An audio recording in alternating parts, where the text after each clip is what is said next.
Hey, it's Mack and Black. Hey yo. Hey yo. I don't know how to start the shows anymore. I don't know if I want to go high energy, maybe do a little music, or if I just want to go right into, some days, Nick, we just want to go right into business. It's just like, you know what?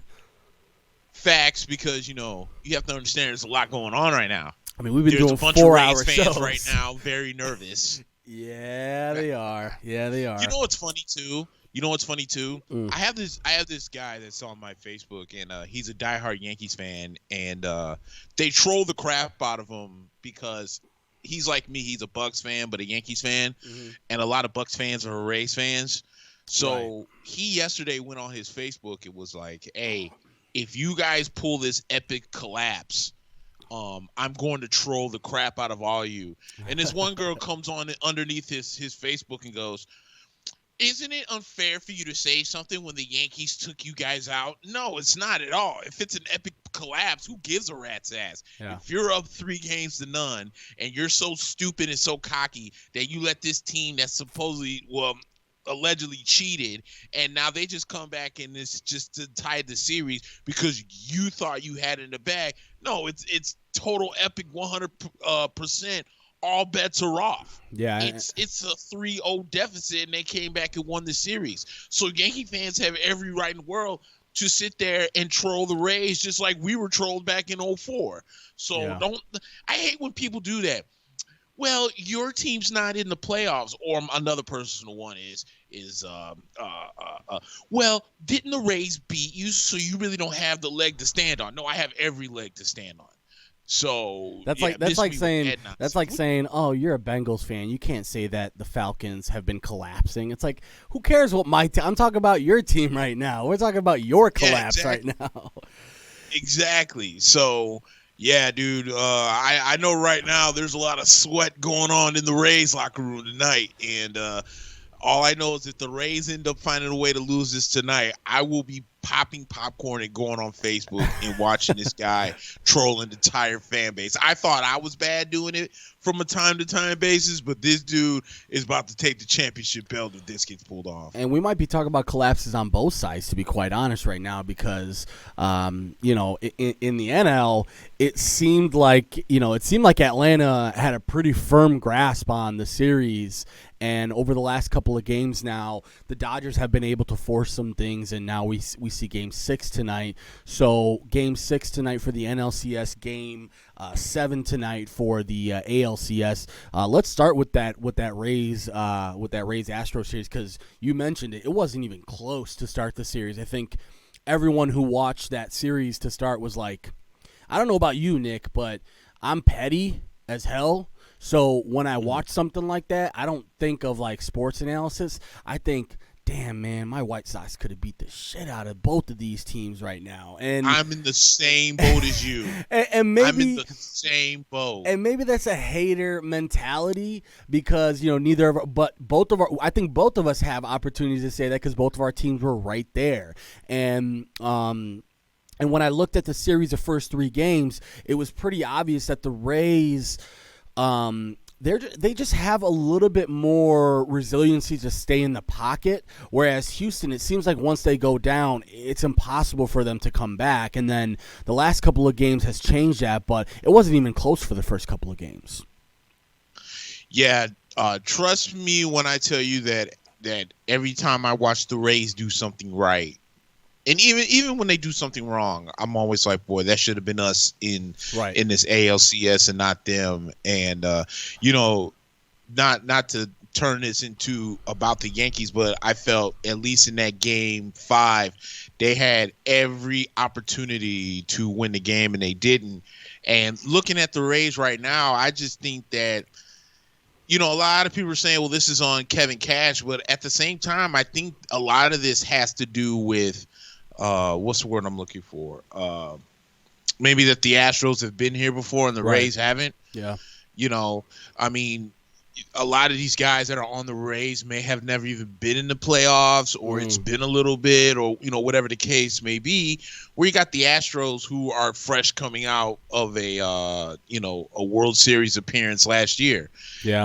So there's a little bit more experience, I guess is the word I'm really looking for. There's experience on the Rays side, right? I mean, on the Astros side, and they know when not to quit. And, I think the Rays really was riding that wave, beating their heated rival to get into the LCS and took those first 3 games. But the thing is, right now, the Astros are matching the Rays in their intensity. Like, we've seen the Rays, we saw G-Man Choi hit a home run and flip the bat. Yeah. So then a few innings later, Carlos Correa does the same exact thing. They're matching the energy. Right. And when you're matching the energy, the next component is, well, who has the experience? And right now, that clearly is on the side of the Astros. Yeah. So I think right now, again, I think the Rays took Houston lightly and said, you know what, we got this team exactly where we want them. And now, first thing you know, they win Game 5 or Game 4, and you're like, okay, we'll get them in Game 5. Then they win Game 5, and now you're a little nervous. But now you come out, you laid a huge egg in Game 6. Yeah. So this really, I think, again, something tells me that maybe the Rays will win this game. But as a Yankees fan, I've seen this movie before when it's like, oh, don't worry about it. We'll take them in Game 7. Right. The honeymoon's over with, this and that. And the next thing you know, freaking Johnny Damon hits a grand slam and the game's out of reach. Yeah. And something tells me that maybe this will happen where the Rays are going to come in. They're going to be like, okay, we can't collapse here. But the Astros are thinking to themselves, dude, we've been in this movie before. We've been down this road before. We know how to get there. And that's even with Dusty Baker. Dusty Baker went to the World Series, with the San Francisco Giants before. So he's not an idiot when it comes to being a manager. So this is going to be an interesting Game 7 tonight. I still think the Rays can somehow manage to win it, but I wouldn't be shocked if Houston found a way to pull it off. Yeah, and honestly, it's going to be really hard for me because obviously I hate Houston, but yeah, me too. They're doing this without their best starting pitcher. The I guess overwhelming thought process by everyone who looked at this series was that Tampa Bay had the far superior pitching, both in the bullpen and in the starting rotation. Snell has been up and down. It seems like right now the Tampa Bay team seems to have gotten comfortable after that first couple of games. And yeah. I also think that maybe there is a sense of confidence that, well, this team cheated. They're not on our level. We're the best.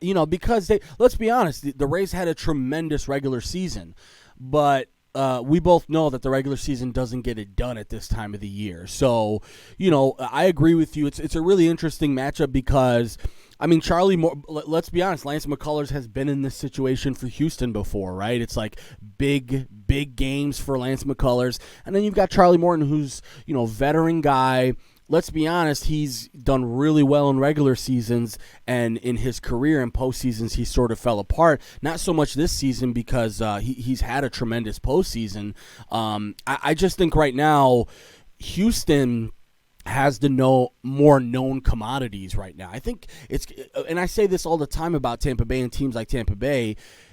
You're watching them and you're like, never seen this guy before, never heard of him before, and he's hitting a home run and he's, got 5-tool potential. It's crazy to see that even the Choi signing, which is so under the radar, and it's crazy, Nick. Maybe we can sidebar on this because it's Korean and Asian talent sort of gets overlooked in this league. And unless it's the Shohei Otanis or, the Yu Darvishes, we kind of scoff at the fact that, they were playing in Korea for 5 or 6 years. That's a different ball game. But G-Man Choi, you're starting to see it all across the league that Korean players are having this type of splash. And man, his swing is sweet.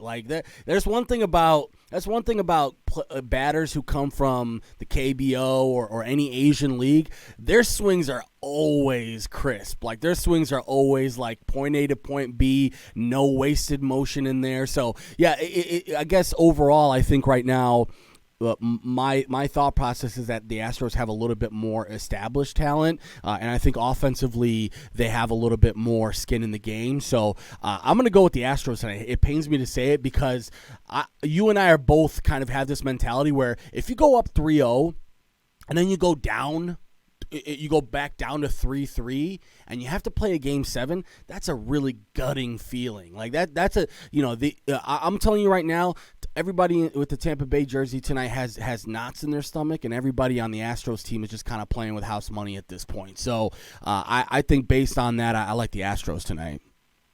Yeah, and I think your best point in that was, the pitching, because even with the Astros making this comeback, the Rays, I'm with you. I think the Rays starting pitching and bullpen is much better than Houston's. Yeah. Because obviously the Astros didn't have Cole's in New York now. Verlander's down with he had to go down with Tommy John surgery. Yeah. And they lost a lot of key pieces, but the thing with Houston is their pitching is making the right plays at the right time. And with Tampa Bay, I feel Tampa Bay sometimes is doing the same thing that would kill the Yankees, where you're almost out managing yourself. And I think Kevin Cash at times is really out managing himself sometimes. Plus, I also think that the guys that were making, the hitters that were making plays in the last 5 games, or at least in the first 5 games between game 4 and 5 of the DS and games 1, 2, 3 of the CS for Tampa Bay, aren't making the same plays. Like, for instance, Randy Arozarena. Right. Randy Arozarena has been hot, for at least the first, 2, 5, 7, 10 games of the playoffs, and then he's cooled down a little bit, And then with Houston, Correa's getting the bat on the ball. Altuve, has fixed his error problems. Defensively, that had killed Houston in the first 3 games. George Springer's is getting the bat on the ball, and they're just making the right plays at the right time. Yeah. And again, it's really killing Tampa right now. So yeah, the experience is definitely on the side of Houston. But let's not forget that Charlie Morton also pitched Game 7 2 years ago, or in 2017. That was for Houston, right? The Yankees, when they went up 3-2 on Houston, and then had to clinch them out in Game 7. Charlie Morton pitched that game in Game 7, so he's been down this road before. So, and he's going against his former team in Houston, but yeah. And again, like I said, I think the Rays are going to win, but I wouldn't be shocked if Houston, because they have the experience and the momentum, went ahead and finished this series out. So we'll see what happens. But, I think Tampa Bay got a little over their heads and thinking, oh, man, we got this series in the bag. It's over with. Yeah. And players, it's far from over at this point. Yeah, and like I mentioned, it's going to be knots in the stomachs of both teams tonight. It's a big game because overwhelmingly, if I'm the AL team, I feel really good about myself going into the World Series, because on the NL side, you've got Atlanta, who comes out really hot in those first 2 games and almost blows the Dodgers out of the water. The Dodgers continuously, it seems like it's a broken record with the Dodgers. It's like every single year, Clayton Kershaw comes up short either by injury or by lack of performance. This year it was the injuries, and those first 2 games didn't go their way. And even though that second game was close, it felt like, oh my God, it's 2-0 Atlanta, and there's no way the Dodgers can come back from this. And then they put up that record-setting first inning in the 3rd game, and score, I think, 11 runs in the first inning, 11, which is, no matter how you put it, that's a confidence booster for a team when you can, even if you're down 2-0, if you could put up 11 in the first inning, you tend to kind of look at the next game better, and they end up losing the next game, which is pretty fascinating too. It's like you would think that the Dodgers would be able to kind of build that momentum.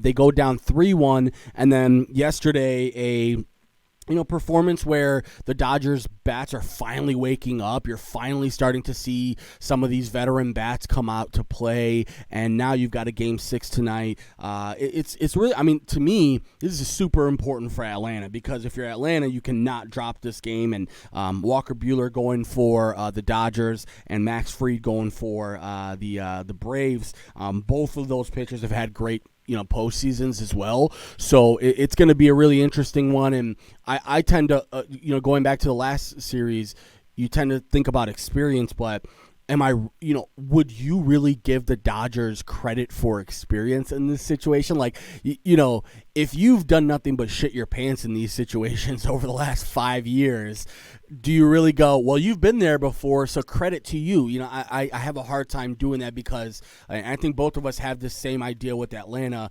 They're so chock full of young talent that is sort of bubbling at the surface right now. We haven't even seen the potential of guys like Ozzie Albies and some of these other guys on Ronald Acuna Jr.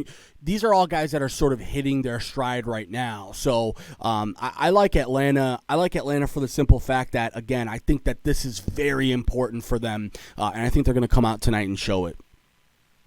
Yeah, I'm with you 100%. And, I've been so impressed with the way this young Atlanta team has really played. You mentioned Ronald Acuna. You also mentioned Ozzie Albies. Freddie Freeman has been a veteran of this Atlanta team for a very long time. Yep. And then Marcell Ozuna is on the squad as well. Well, he's a pretty solid player too. Yeah.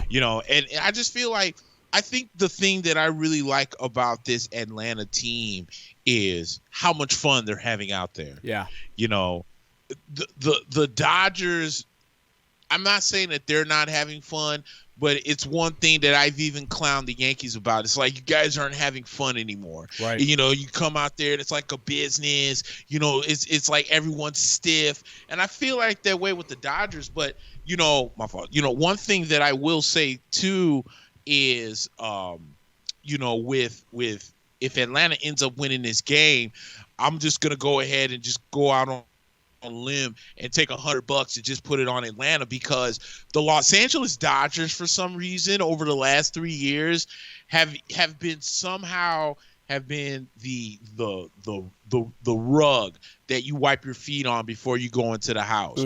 Remember in 2017, Houston celebrated on their field to win the World Series. Yeah. In 2018, the Boston Red Sox did the same thing. And then last year, it was the Nationals that knocked them out of the DS that got them all the way to Game 7 in the World Series win. So somehow the Los Angeles Dodgers have been the stepping stone for a team to either win the World Series or end up winning the World Series. And I'm not, and the Dodgers to me are they're such like a headache, because you would think with having guys like Mookie Betts and Cody Bellinger and some of these other guys that are on this team, that this team would have at least 2 World Series under their belt. And like you said, they find a way to crap the bed every single time. And I think that this is going to be no different. I think, Atlanta hung in as long as they could last night. But, like you said, the Dodgers bats get hot. But, I mean, look at it. Atlanta could have easily folded in Game 4 after what happened to them in Game 3. Right. And they did. Yep. That's a good point. Or Game 4. They was it Game 4? No, you were right. So Game 3 they had the 11-run inning, and you're thinking, okay, it's over, and then Game 4 they came out and win it. Exactly. So I feel like Atlanta is like, okay, they got the win on us. Let's now rebound and let's get back to business. And I think Atlanta takes it tonight, and I like the Braves tonight to beat the Dodgers. And, I just love watching this Atlanta team, and I just like the youth that they have on this squad. But again, I feel like Atlanta probably feels like that they're playing on house money too. I think that they feel like, no one's really giving giving us a chance because, we're playing the almighty Los Angeles Dodgers, who just paid Mookie Betts $400 million to stay. And, they have all the big name talent, but we have talent too. But, everyone considers us to be young.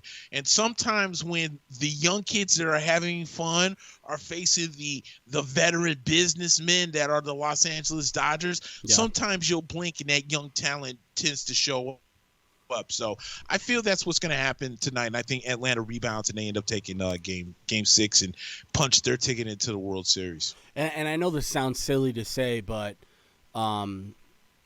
this is just kind of the weirdness in me. When I watch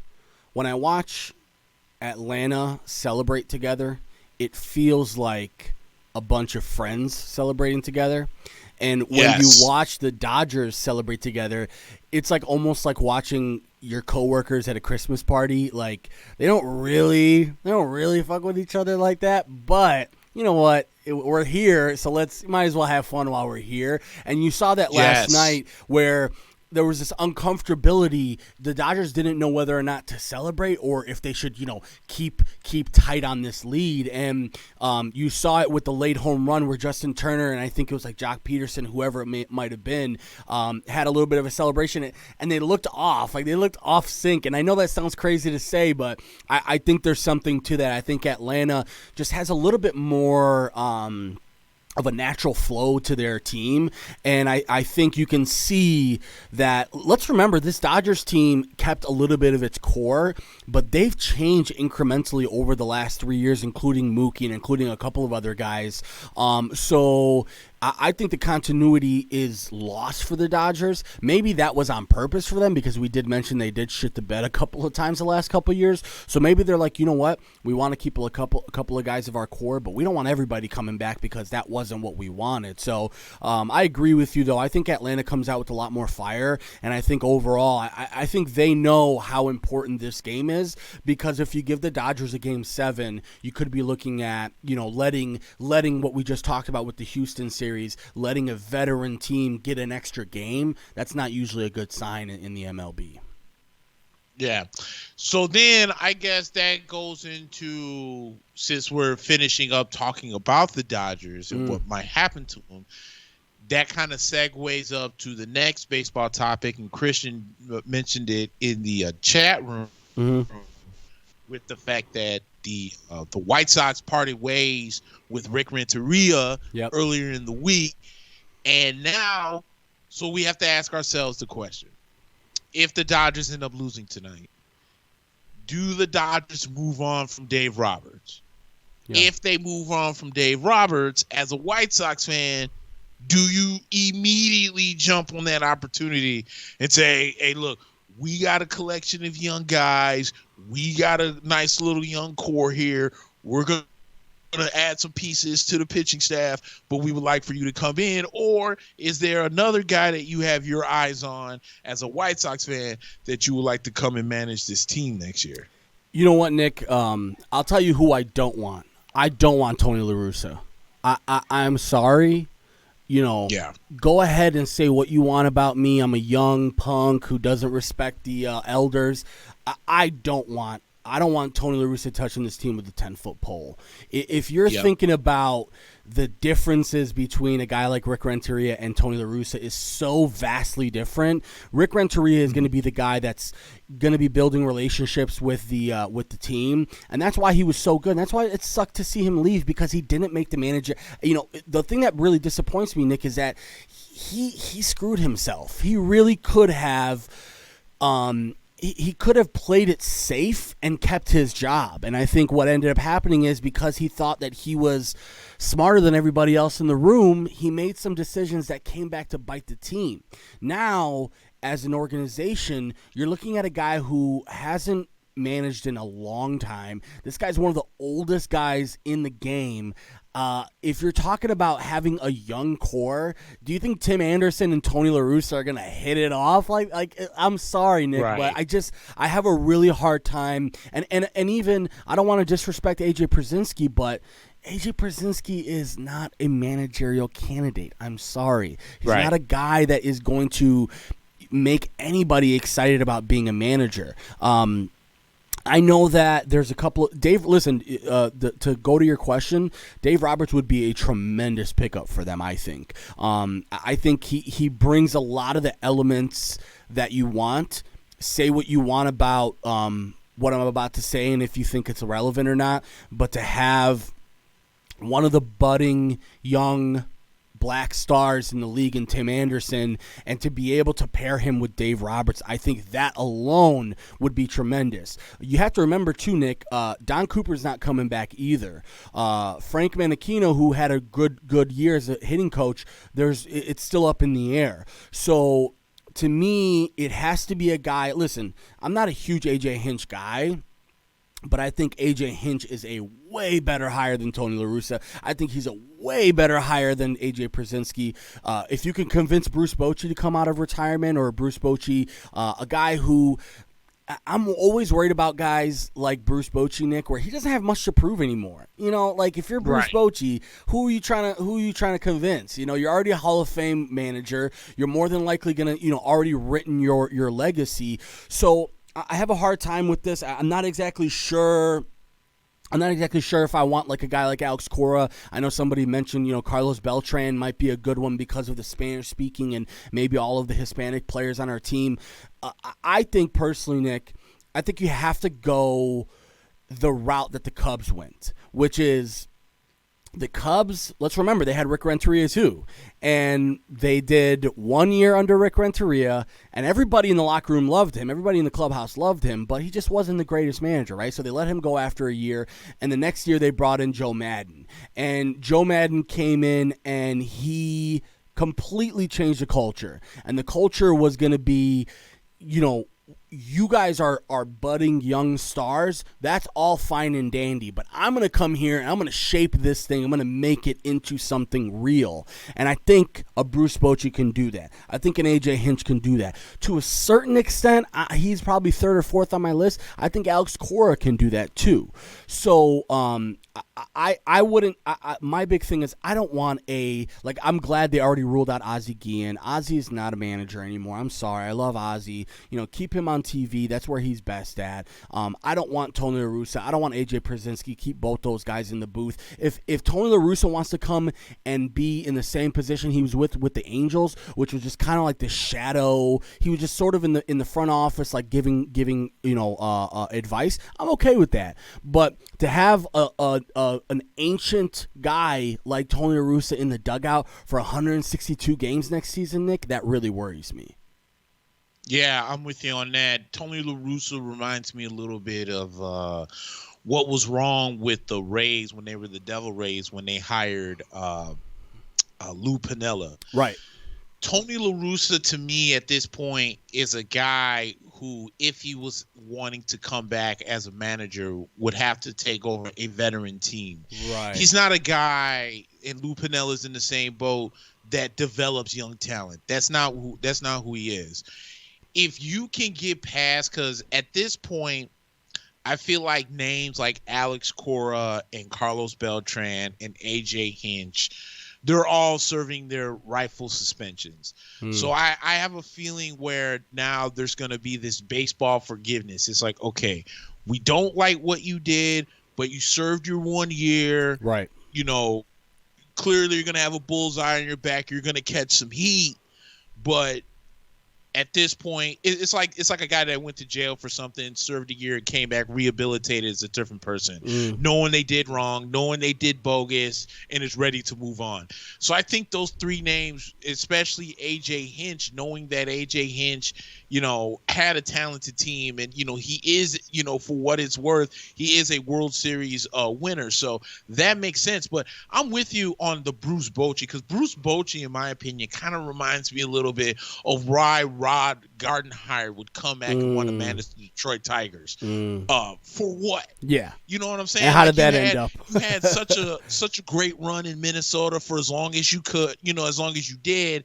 And you go to Detroit, and it's just kind of like to me, I felt like it was a move that he was bored at home and didn't have anything to Exactly, do. 100%. You know? 100%. And I think that's what Bruce Bochy is. Bruce Bochy won what, 3 World Series in San Francisco. Yep. And at the end of his tenure, I think the Giants were ready to move on. He was ready to move on. He did everything he could. And at this point, he's just like, okay, I'm just going to go home and I'm going to hang with my family and just relax. I've been a manager of baseball for so long. So I'm with you on that. I'm also with you on the AJ Pierzynski thought, because unlike what the Cubs did with David Ross, I think that there was a mutual respect to a lot of the guys that had already been in the clubhouse with the Cubs, that was okay with Ross coming in. And then, but I don't feel the same way with AJ Pierzynski. It's not like these guys know who AJ is. Right. So in my personal opinion, because I feel like, because the White Sox, have the Spanish speaking players in there, and that's kind of really the core with Eloy and Jose and Yoan and Grandal and those guys. I honestly think that Carlos Beltran might make a little bit more sense. Because I think, Carlos, I think, had his hand forced because of his hand in the whole cheating thing. Right. But again, because now at this point you done served the 1 year, now we can all move on. Yeah. And as upset as people can still be with Houston, I'm still upset with them, but I'm more than willing to move on from it, because you can't dwell on things that happened 3 years ago. Right. You can do nothing but move on. So, I think Carlos Beltran might actually make the most sense. I think if I think the fact, again, the fact that it's him speaking Spanish to a lot of these young, the young players and even the veterans like, Jose, I think that's actually the better fit. So, I mean, yeah, Dave Roberts is cool and all, but at the same time, I think for me, it's hard to kind of compare Joe Madden to Dave Roberts, because Joe Madden took a Devil Ray, or actually they were still the Rays, Rays team to the World Series in 2008. A lot of people didn't think that team could even, they beat the almighty Red Sox in 08 to get to the World Series, And I think that holds a little bit more weight, because Dave Roberts has been expected for the Dodgers to win at least 2 World Series over the last handful of years, and he's come up short. So I don't think that if I'm the White Sox, I think that I might try and convince what's the fool's name, Reinsdorf. Look, we know Carlos did bogus, but this man, I think, really fits this team. Let's bring him in. I think that might be the best fit. Even though I still think like maybe AJ Hinch is a good one to bring in. I think because that you have a lot of the young Hispanic players in there, I think Carlos Beltran makes the most sense. Yeah, if Christian also asked, he questioned about maybe even Sandy Alomar Jr. I was just about to bring him up. Almost say no. Say it again. No, I was just about to bring him up. Go ahead. Yeah. Oh, okay, yeah. And the only reason why I would say no, for 2 reasons. A, because I think Sandy is the heir apparent of Terry Francona 100%. in Cleveland. I don't think Cleveland lets him go. Yeah. And I think he's the heir apparent, because we already know that Terry took a lot of time off this year because of his health, and Sandy actually did a pretty decent job. And think about it like this: they may not have won the games per se in the wild card series against the Yankees, but look at what Sandy Alomar did in Game 2 of that series. For the life of me, I can't think of what the kid's name was. He was so hot in that series against the Yankees, and they pulled him out to bring in a pinch hitter to do the lefty-righty, and the pinch hitter ended up hitting a home run to give the Indians the lead at the time. So you've seen that Sandy Alomar can make the chess pieces. But I think that if there's any hint that Terry Francona is going to step down as Cleveland Indians manager, Sandy Alomar is right there to take the throne. I just don't see Cleveland letting him go to a rival team like the White Sox, knowing that he's next in line. So I don't see Sandy Alomar Jr. coming to Chicago. I think you hit it on the head. Money talks, don't get me wrong. Yeah, money talks, but I still don't see him leaving Cleveland. But I think you hit it on the head. If you're Cleveland, you are a team that's been sort of tearing apart your team over the last couple of years. And now you're starting to see this young team that you used to bully all the time. Now they've got all of the hitters and all of the pitchers, and you're going to let them have your tactician? I don't think they would let that happen. And I think Sandy, to be quite honest, I think he's invested in Cleveland. I think he likes Cleveland. He played there in his playing career.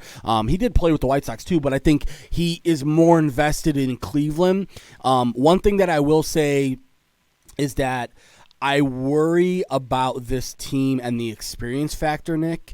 I don't want to have to wait 2 or 3 years for this team to be a contender as far as a World Series contender. I know next year we're going to be in it. We're happy to have what we have. We're going to make some additions, but I don't think we can afford to be like the Dodgers where we're like right there, but then we lose. And then we're right there, and then we lose. And then we're right there.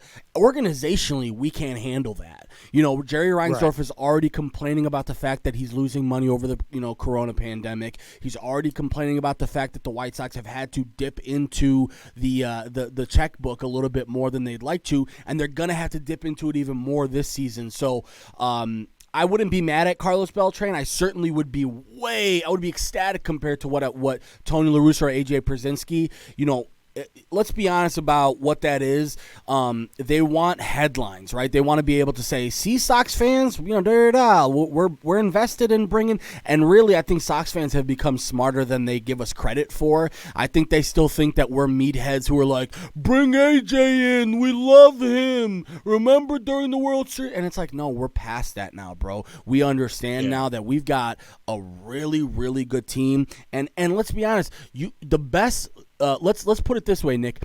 The best players don't win the World Series every single year, right? So we can bring in the best players that the league has to offer, but if we don't have the right mentality, if we don't have the right pitching coach or hitting coach or manager, that could all go to waste. So interesting perspectives. I would love Sandy Alomar. I'll put that out there right now. I would love Sandy Alomar. I just don't think that's going to happen.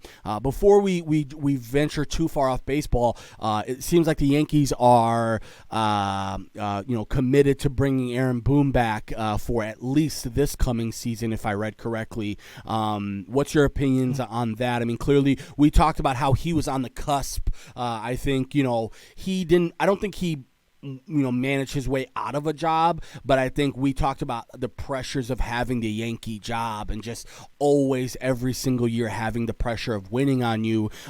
So I was pleasantly surprised that the Yankees gave him another year. How did you feel about them committing to Aaron Boone for one more year? Yeah, no, I'm all for it. I think there's a couple of things. This upcoming year, I think for the Yankees is, in my personal opinion, I feel like a lot of it's going to have to do with Boone. I think a lot of it's also going to have to do with Brian Cashman. And there's been a lot of talks on what the Yankees are going to do. Christian just asked right now, would the Yankees consider trading for Francisco Lindor? And my thing is I'm all for it, but you also have to remember that the Yankees also have, there's only, 8 positions on a field that you can fill. Sure. So you're going to have to make hella moves. So here's the thing. The consensus is that the Yankees are going to have to bring back DJ LeMahieu. And I think that's going to happen. I don't think he wants to leave New York, and New York would be stupid to let him go. So then the next question becomes, well, then how do you get better defensively? Because the problem is I like Luke Voit, but Luke Voit over the last 2 years, a lot of people don't know, in the playoffs has been playing hurt. And that kind of he had I think he was having calf issues last year, and then this year he was having a foot issue in the in the playoffs.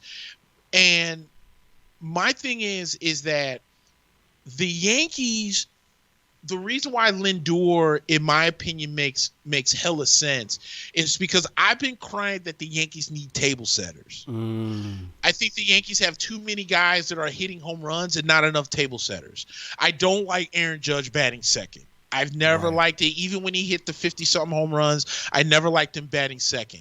Knowing who used to bat second in the Yankees lineup and a guy like Derek Jeter, LeMahieu would make more sense, in my opinion, second. But we don't have a table setter, so he has to lead off.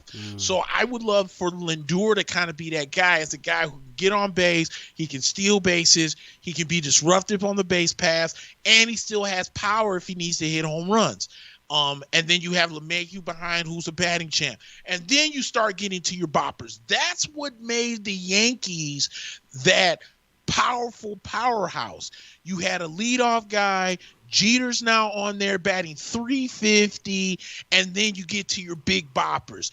Bernie Williams, Tino, and then for a little while, A-Rod, Giambi, and Neal, and Giambi. You know what I'm saying? Then you get to what Yankee fans used to remember as Murderous Row. And that's what we don't have. We just have Murderous Row and really no table setters. So I'm all for bringing in Lindor. I'm all for paying Lindor. I'm all for paying LeMahieu. But Cashman also is going to have to work on the starting rotation. Right. Paxton is a free agent this year. Tanaka is a free agent this year. Severino's not going to come back till June. So I think that what they're going to do is they're going to give Aaron Boone this little free pass this year because it was a pandemic, a pandemic-free season. But I think if the Yankees come up short last year, I think they're going to move, or next year, I think they're going to move on. So, it's going to be a lot of pressure on Aaron Boone this year to make the right moves. But at the same time, remember what A-Rod said after they lost Game 3. The front office has to stay out of Aaron Boone's ear. Aaron Boone has to make moves. This analytics and all this other BS that's come with the game. The Yankees aren't that kind of team, and let's not start being that team. Let Aaron Boone say, okay, here, I got a $300 million guy that loves to pitch the ball, and he can throw 150 pitches if he wants to. I'm going to let him throw as many pitches as he needs to until I feel that I'm ready to bring him out. Not because the numbers tell me he's ready to bring him out. Right. If the Yankees let Aaron Boone make those decisions and not let the front office make those decisions, I think the Yankees will be in good shape. So I'm all for them bringing back Aaron Boone, but Brian Cashman also, I think, needs to be on some type of hot seat too. You got to make better moves. We can't just focus so much on the bullpen arms that we forget that we still need starting arms. The Yankees were in prime position last year to get starting pitching, but Brian Cashman felt that the offers were way too steep for a rental. Well, now let's open up. Even the Yankees were complaining about taking a hit on the checkbook. But here's a news flash. Everybody and their mama's been taking a hit on the checkbook, but you're still going to have to shell out the bread in order to get some of these guys in. So I think that Trevor Bauer might be on, I think Trevor Bauer somewhere might be on the radar. I think maybe bringing back James Paxton might be on the radar. So we'll see what the Yankees do. But I think Brian Cashman might be on a little bit of a hot seat along with Aaron Boone. Yeah, and it's funny because I mentioned it last week. I mentioned Lindor's name last week, and I don't know why. I think the coronavirus has just confused me because anytime I see a free agent for 2021, I always assume it's this year. But for some reason, I don't know what's going on with my head. But yeah, he's got 1 year left on that deal. And if I'm Cleveland, how much value does he really carry right now? Like I'm worried that Cleveland's going to be asking for a premier prospect, like a Dominguez type prospect from the Yankees. Which, if I'm the Yankees, I'm not sure I give that up. I would rather maybe wait a year and just sign him outright in free agency, because it makes a lot of sense. Switch hitter. He's not exactly a speed demon, but he's a guy who gets the bat on the ball, and he can left-handed. He's got some power as well, which really helps in that ballpark. So it's gonna be one of those. And it's funny you mentioned Bauer because I was looking into Bauer for the White Sox, and one of the things that I was looking at was that he has a little bit of a beef with Garrett Cole. And he actually has a little bit of a friendship with Tim Anderson. So I'm leaning towards the fact that I think, and Bauer is doing everything he can to advertise himself. He's tweeting at teams and being like, sounds like you need a pitcher, hey, at Yankees, look like you need some pitching in New York. So he's doing everything he can to get his big deal this year. I'm worried that maybe he's pricing himself out of the White Sox range. If it comes down to it, and you got teams like the Dodgers, the Yankees, and even to a certain extent, there's a couple of other teams in the NL that have some money to spend. I would be worried that the White Sox are going to be outspent and not going to really be able to afford a guy like Bauer. So yeah, I guess we'll see. I mean, the real big thing is that I think teams like ours right now, you can't afford to take a step back. That is the really huge thing about the MLB right now, is that anybody who takes a step back next year is going to be in a really tough position, because we talked about the financial burden that this year has put on some of these ownership groups, and even more so. I mean, you think the Yankees are untouchable, they probably are, but the Yankees feel a $200 million loss just as much as the White Sox do. So being good this year is really important for them. So it's going to be a crazy free agency this year, and even more so with guys like Lindor. Cleveland might just tear apart. Honestly, they might as well. I think Jose Ramirez, I'm hearing, is another guy that they're going to be floating out there, because let's be honest, how can you pay Lindor, Ramirez? They've got a couple of pitchers that are coming. Let's remember, they got to pay Shane Bieber. And when they pay Shane Bieber, it's not going to be no chump change. We're talking Cy Young type money for Shane Bieber.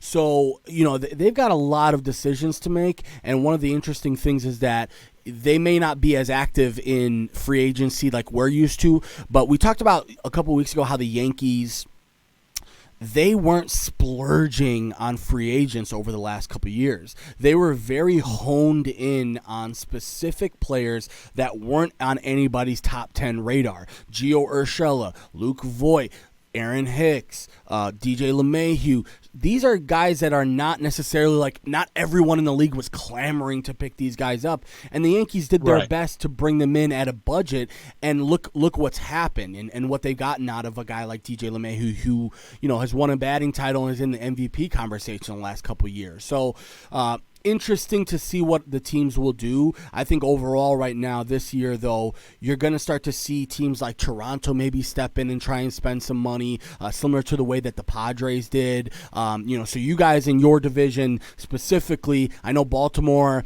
surprised a lot of people this year, and they're going to surprise a lot of people next year too. I think that's going to be a case of you're going to see a team that was so stripped down, and I think you mentioned it too, once Chris Davis's contract sort of passes by, they may have a little bit more financial flexibility too. So the division's getting tough, and the Red Sox, let's be honest, they're never going to lay down. They're going to try and field a team every single year that can at least be competitive. Even this year, you could see how much it pained them to field a team that was that bad. So they've got a lot invested in it, and most teams I think right now are going to be all in on free agency this year. So, did you see? There's actually two things I actually wanted to bring up before we get out of baseball. Yeah, please. I saw something where the Yankees damn near almost traded Gary Sanchez earlier this year. Right. I wouldn't be shocked if Gary Sanchez is out of New York if he's not traded in the offseason, which then leads to my second point. Now, I'm not sure JT Realmuto is really going to get $200 million. That's what he's asking for. Yeah. But let's not forget that the New York Yankees were this close to trading for him when he was in Miami. Miami. And so again, I think it depends on what Hal Steinbrenner decides to give flexibility wise, because my thing is that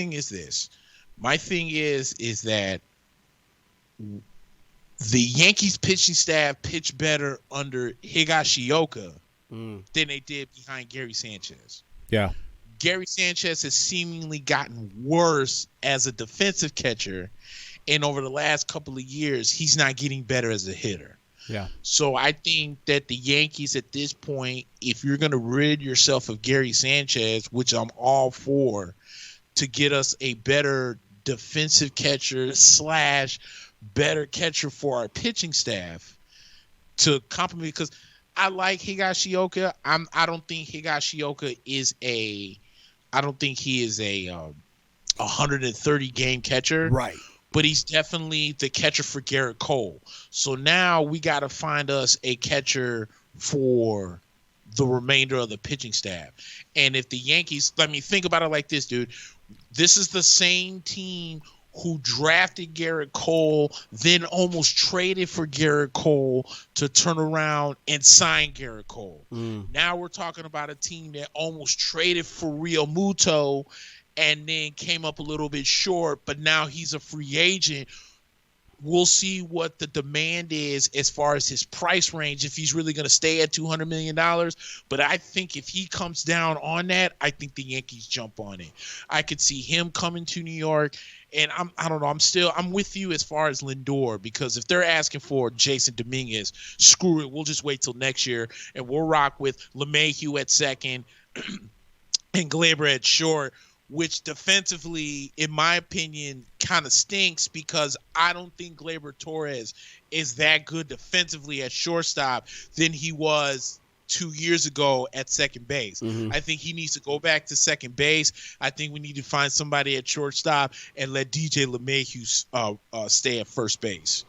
Yeah, and it's funny you mentioned Real Muto, because I was reading on MLB Trade Rumors that the Phillies are like desperately trying to find budget for him right now, because they think he's going to go for that. So, and if you're the Phillies, you almost feel invested in keeping him because you traded so much to get him when it came to the Marlins. So, that's a good point. And I honestly, a guy like James McCann for you guys would be really, really good. I think James McCann has had all-star type production, and he's just been stuck, sitting the last couple years as a backup with the White Sox. But man, he's a tremendous framer, tremendous game manager. He's Lucas Giolito's sort of personal catcher that got him the no-hitter this year. So somebody like that who, let's be honest, the Yankees don't need Gary Sanchez offensively, right? They don't need a guy who's just going to bop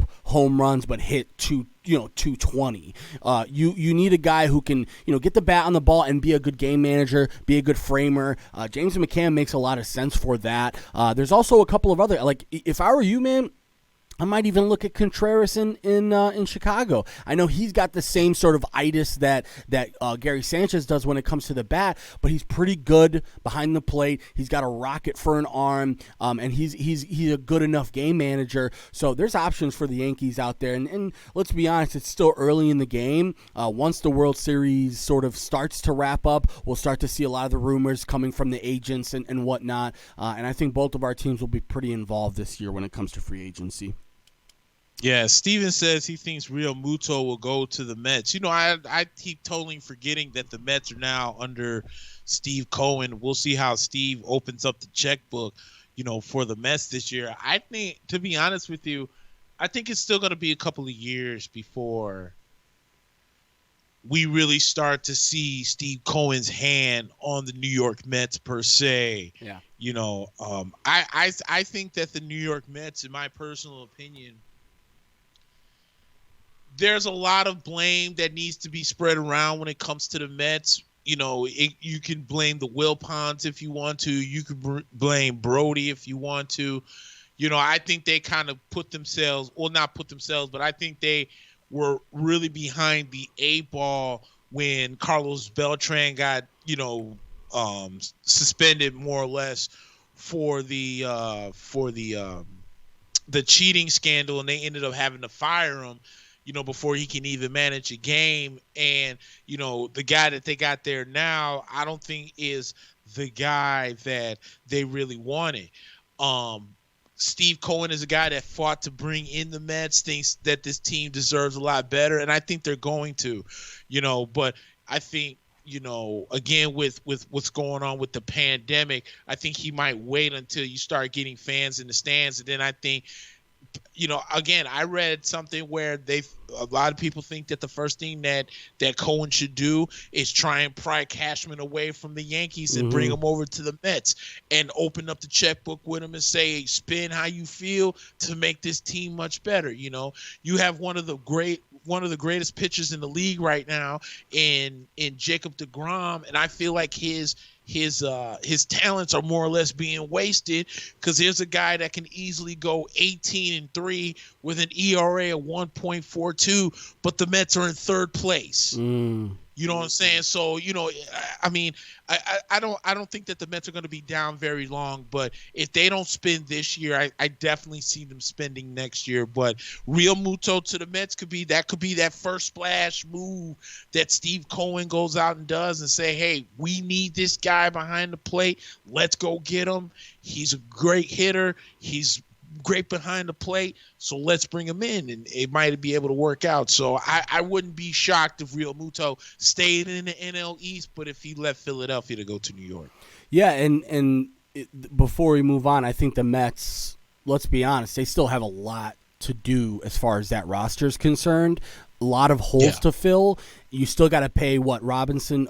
You got Robinson Cano for $25 million next year. You got to pay Michael Conforto. I think Wilson Ramos is still on there for at least $10+ million. So the Yankees are in sort of a different position financially than the Mets are. Whereas the Yankees, for the first time in a long time, you're not looking at this albatross contract that they have to figure a way out of. It seems like, in the last 10 to 15 years, no matter what position the Yankees were in, there was always that one or two contracts on the team that was like, oh my God, we got to pay this guy $15 million next year. We got to pay this guy $25 million next year. A-Rod, Teixeira, these are the guys, and even to a certain extent, I know Brett Gardner, but there's these guys that you would bring in that made sense 2 or 3 years ago, and now you look at it and you're like, oh my God, if the Mets have to pay Robinson Cano $25 million next year, that's $25 million going to a guy who's not very good anymore. Yeah. Brian asks, how come the Braves versus Dodgers had fans last night, but the Astros versus Rays? That's because Texas allowed, because I think what the NLCS is in that new park in Texas, they actually allowed their fans to come in. I don't think California's allowed fans to come in. Yeah, it's a red state, so they said, hey, we're good to go. We don't need no COVID protocol. And it was still socially distanced, but California was like, we're not even going to take the chance on that. And listen, it's not working too badly for Texas right now. I'm sure in Texas, I mean, that's a brand new ballpark that they probably were expecting to take a loss on. Remember, this was their opening year in that ballpark, and they were probably hoping for lots and lots of revenue coming in, and I'm assuming maybe a fraction of that came in. So that's worked out well for them, because at least they've got that to take out of it. Right. LeBron got it, Nick. He got his 4th ring with his 3rd team. We talked about it. I think both of us thought it was a foregone conclusion with the Heat just sort of trailing off towards the end. And, let's be honest, injuries, ravaged the Heat. But even at full strength, it was going to be really tough for them to beat the Lakers. And especially this version of the Lakers that we saw over the last couple of games and the last 2 series, really, where, early in the playoffs, the Lakers didn't look fluid. They didn't look like they had been a team that's played together very long. And then out of nowhere, you start to see the chemistry, playoff Rondo. I mean, everyone wants to really clown this guy about, he's just kind of a run-of-the-mill point guard, but it's undeniable what type of effect he had on that team, IQ-wise and confidence-wise. And LeBron and AD just sort of that Game 6 mentality, I love to see it. You saw in LeBron's face that they weren't going to lose that game, because they knew if we lose this game, I don't want to have to talk about what's gonna happen in Game 7. So, congrats to the Lakers, congrats to LeBron, and I think now this is the start of what the Lakers are gonna hope to be a dynasty type team. I don't think it's gonna be this team for the next couple of years. I think they're going to, I've already seen stuff that they're looking at Chris Paul, maybe Bradley Beal, bringing in a third guy. They do have some financial flexibility this year, but can't take it away from them. AD was tremendous, and LeBron obviously the MVP. And he'll get his fourth ring with his third team. And now the more impressive part is he's probably got 4 or 5 more years left in him here. So the crazy part about LeBron just never really slows down. What did you think about that run? I think both of us expected that Game 6 win, though, right? Yeah, we did, and they won pretty handily as well. And the great part about I wouldn't say the great part. I think the funny thing is first we start off with the LeBron versus Michael comparisons, and then once you get past the Michael versus LeBron comparisons, then we start getting to the rumor mill, because the rumor mill has been extremely hot. It's been hot where I've heard that the Dallas Mavericks are going to put their hands in the Giannis sweepstakes. I heard that the Golden State Warriors are going to put their hand in the Giannis sweepstakes, that the Miami Heat are going to put their hands in the Giannis sweepstakes. And to be honest with you, if I'm going to be 100% honest with you, I really think that the team that might end up, if out of those 3 teams in particular, I think the one team that might come out with it is Dallas. Because you have to remember, Giannis is the same guy who technically said he didn't want to leave Milwaukee because he didn't want to play for a big market team. Dallas per se is not really a big market team. Yeah. I'm not saying Golden State is any bigger, but it is California, and I'm not saying that Miami isn't, but it is Florida. But Dallas really isn't a big market team. So, I know that there was talks about New York, and I was talking about LA and all that other stuff. But Giannis doesn't seem to be that guy that wants to be in that big time spotlight. And I really think Dallas might be an insane fit. And if I was Mark Cuban, I would try and jump on that as soon as possible, because, I love me some Kristaps Porzingis, and I miss him in New York. But you're starting to see the injuries, especially starting to mount after he tore his ACL a few years back with New York. He had to have this re-scoped and redone again here in this offseason. So, I really think Giannis with Luka would be amazing.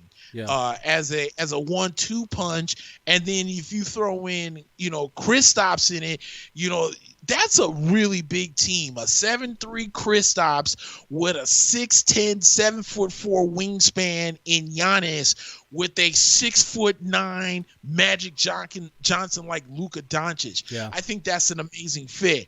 I did see the Chris Paul. I mean, everybody named Mama's in the Chris Paul talks. Yeah. We're talking LA in the Chris Paul talks. We're talking New York in the Chris Paul talks.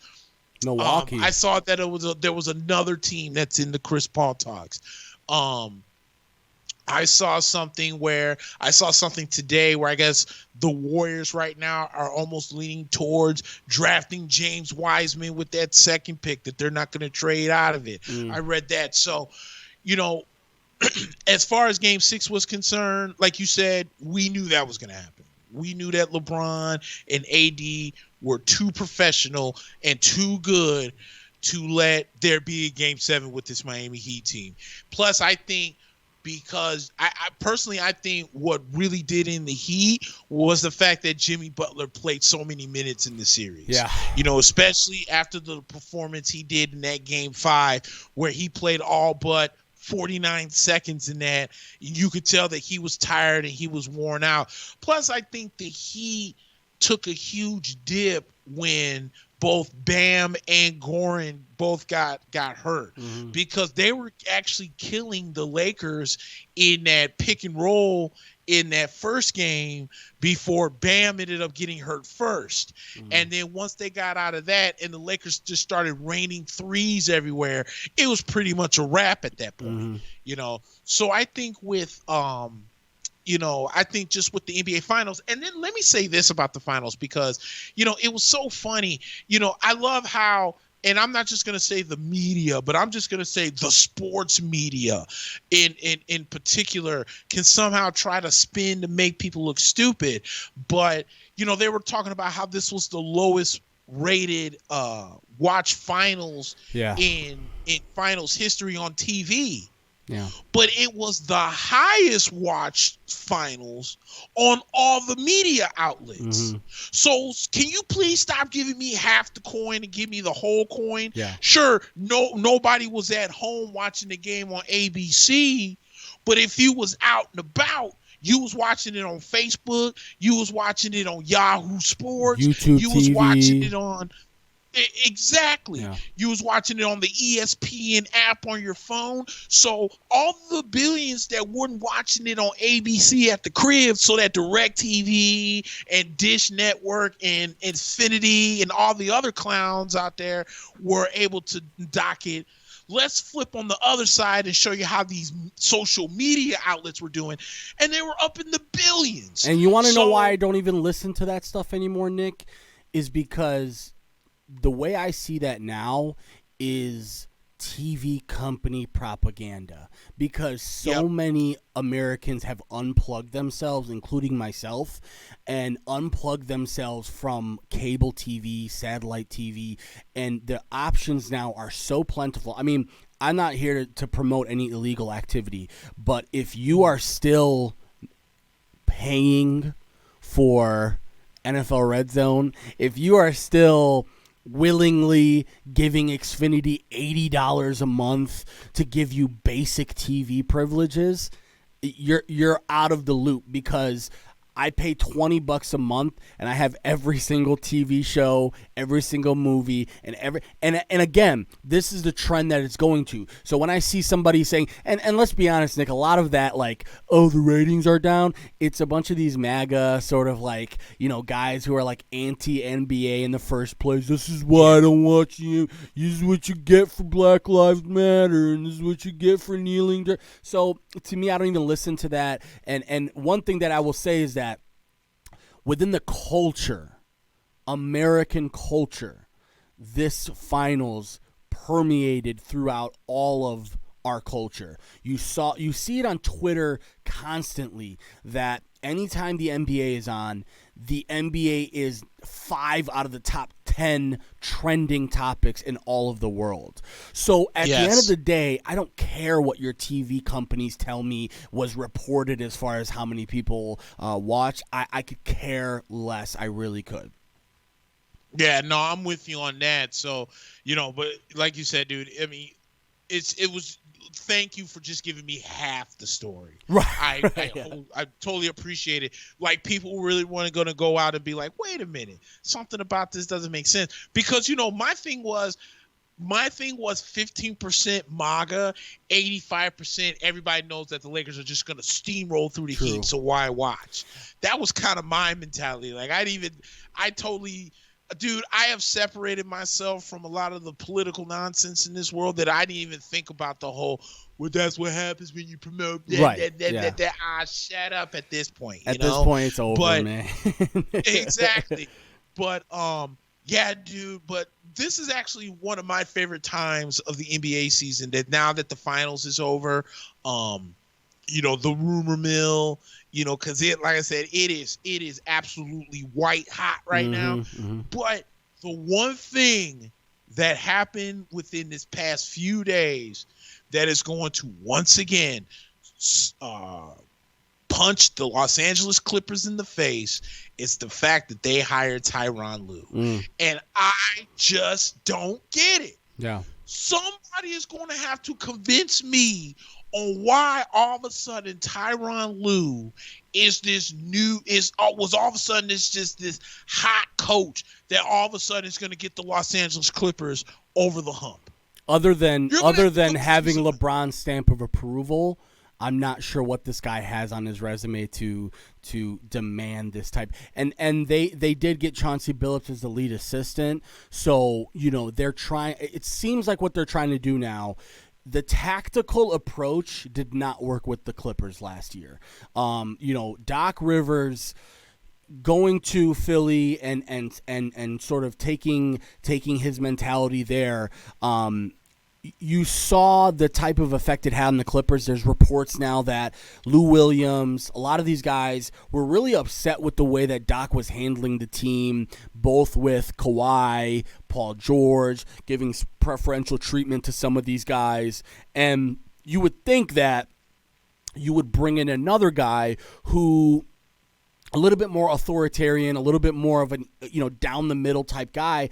And instead you get the same type of personality in Ty Lue, who's just there to massage egos, there to tell you how good you are, and at the end of the day, I'm not sure what Ty Lue ever did tactically to win him this job. So I'm with you. I know I thought my thing, if you're going to hire Chauncey Billups to be on the bench, just hire him as your coach and then bring him in a veteran assistant. But to have Ty Lue be the head coach and really what you're hoping now is that he can fix some of the relationships, because it seems right now, Nick, that Montrezl Harrell's not really popular on that team right now. A lot of people were upset that he played over Zubats in that series against the Nuggets.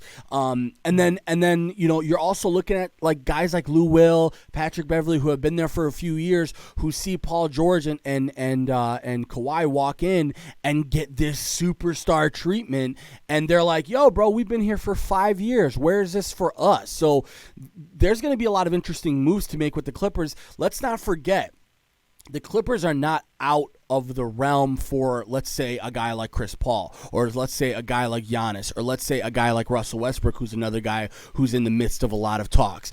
The Clippers have movable money right now. I know that they have a lot of money tied into both Paul George and to Kawhi, but the Clippers can make some moves that would surprise some people. I don't think they will. I think, to me, it doesn't make a lot of sense to blow up the team. But I'm with you. I'm a little confused on the Ty Lue hiring.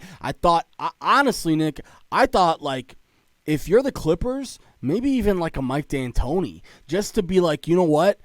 A different mentality, a different voice, a different tactic. But to bring in a guy like Ty Lue, who's not going to be a guy that's going to call X's and O's in the when you're on the sideline and you look at a Frank Vogel or you look at an Eric Spoelstra and the ability that they have to call a timeout, grab a clipboard, and call a play and have it affect the game is so important. We saw with Frank Vogel a couple of times in the final series where maybe momentum is slipping a little bit. Maybe they're not doing what they need to do. He calls a timeout, calls a perfectly called play and perfectly timed play, and next thing you know, the Lakers are kind of back in the groove of things.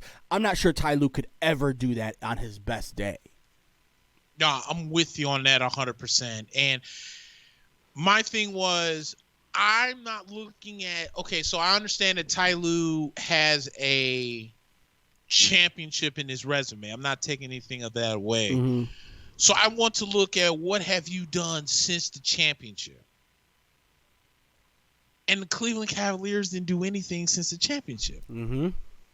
You get what I'm saying? Or since LeBron left too, you have to be honest about what it is. LeBron won him that championship. Yeah, and let me say this too. Had they either won another championship or had Tyronn Lue had at least Cleveland playing well enough basketball, not so much that they were going to.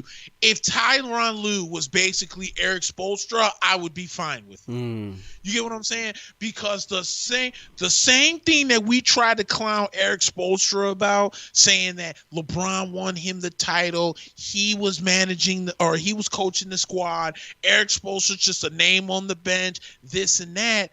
But then you seen how well between Pat Riley putting the team together and Eric Spoelstra coaching the team, and now years later they make it to a finals. Years later, Miami's now a hot destination for free agents. Years later, we've seen the evolution where Miami went from an A spot in the playoffs, to now they can win a series, to now they can really make it to the conference championship. Now we're one piece away from a championship. And you can't just do that from Pat Riley putting a team together. As you mentioned earlier when we was talking baseball, you got to have a guy that can bring this all together. And Eric Spoelstra's been that guy. Tyronn Lue has not been that dude. Yeah. Not even close. Cleveland was so bad after LeBron left that they went back to being the lottery team that we see them as now under Tyronn Lue's watch. And the same moles like a la Stephen A. Smith, who was screaming all kinds of foul when the Nets hired Steve Nash over Tyronn Lue. Yeah. Okay, so what's the problem? I'm going to bring in a guy who's a former MVP, who's considered one of the best point guards in the game, to work with a guy who has amazing handles and Uncle Drew himself, and you're going to get mad at that because I didn't hire Tyronn Lue, who was a backup point guard whose best moment in the NBA was when he was stepped over by AI in the 2000 finals against the Lakers, and all of a sudden he has a better coaching resume than Steve Nash. You get off my nuts with that nonsense. Let's just call it what it is. Tyronn Lue is not a good head coach. And the Los Angeles Clippers, for some reason, and I'm with you, if you were going to bring Chauncey Billups on, here's a crazy idea. Just make Chauncey Billups the goddamn coach. Yeah, and bring in a veteran to be what his assistant. That? Yeah, I don't get that. And also, because I don't want to harp too much on it, and I don't want to kick a guy when he's down, but the grass isn't always greener, is it, Kawhi? Because, man, oh, man, it looked like if he stayed in Toronto, I don't see a way that they lose any series in the East this year. I think it would have been them and the Lakers this year if he stayed in Toronto. And I think I'm with 100%. He took this mentality that I get to go back home, and you know what? I have more power in LA, and I have more power with this organization. And now you're sort of back to square one with Kawhi, where it's like, okay, now it's another prove it season. All right, let's see what you can do with Tyronn Lue. Good luck. So I don't know what Kawhi's thinking right now, but I'm sure it's not like, wow, we're in a great position right now, because the Clippers, let's be honest, if you couldn't get past the Nuggets this year with this core, why not just blow it up? Why not just say, you know what? The Paul George experiment didn't work, man. I'm sorry. Paul George is going to be, thrown around like a hot potato over the next couple of years, it seems like, because you can't be that bad. You really can't be that bad when it matters the most. And he was so bad. I mean, hitting the side of the backboard. He wasn't even close. He wasn't trying on defense. And at the end of the day, when you're a guy like Lou Williams, when you're a guy like Patrick Beverley or Montrezl Harrell, or guys that have been there for 3-4 years, and you see a guy like Paul George walk in, get the preferential treatment, get the star treatment, and then he doesn't even show up in the playoffs, I'm sorry. I'm looking in other directions, and now you went from talking about Cancun on 3 and see you guys on vacation when we eliminate you to now, man, let's see what you can even do with this core next year, because the West, as you know, Nick, is ever improving. Phoenix is going to be in the mix next year. Dallas is going to be in the mix next year. Please, please, please don't forget, Golden State's going to be back next year. Like, that's what people don't understand. This whole Lakers thing, there's a reason why the Lakers are already looking to make their next move. They realize right now we can't sit pat. If we want to bring it, because it's now a foregone conclusion, they're going to re-sign AD. Yes. And LeBron and AD are going to be there, but they also have a lot of flexibility to move some contracts around. We talked about KCP and some of these other contracts that they can get rid of, and Chris Paul's a very real, real thing. Bradley Beal's a very real thing. So these are some of the things that you can tell the Lakers are not going to sit on their laurels. They're going to say, oh my God, Golden State's going to be back next year. Oh my God, we've got many teams in the West right now that we got to be scared of, and they have the right mentality, and it seems like right now all they really need to do is just bring one or two more of those anchoring guys in, and it might be a Chris Paul type guy, because if you saw how important Rajon Rondo was to the series, man, what a difference a Chris Paul could make with Anthony Davis on the pick and roll, LeBron there just in case you need him. I mean, if you saw what Chris Paul did with Tyson Chandler, just imagine what he could do with AD. So, that's a really huge thing, and it seems like right now the league has moved forward to say, as much as we're hearing it in baseball, oh my God, we're struggling on the business side. Maybe we can't do this, or maybe the NBA is the complete opposite. They're like, yo, we're gonna go get these players that we need, and even the Knicks. I mean, I've heard rumblings that the Knicks are going to be in on Russell Westbrook and in on Chris Paul, and again trying to maneuver themselves to put themselves in a position to be in on Giannis next year. So it's going to be interesting. I think Milwaukee's going to really go super hard, all in this year. Try and convince Giannis that this isn't an aberration. We can bring in guys. We can, let's remember, they don't have a real number 2 there.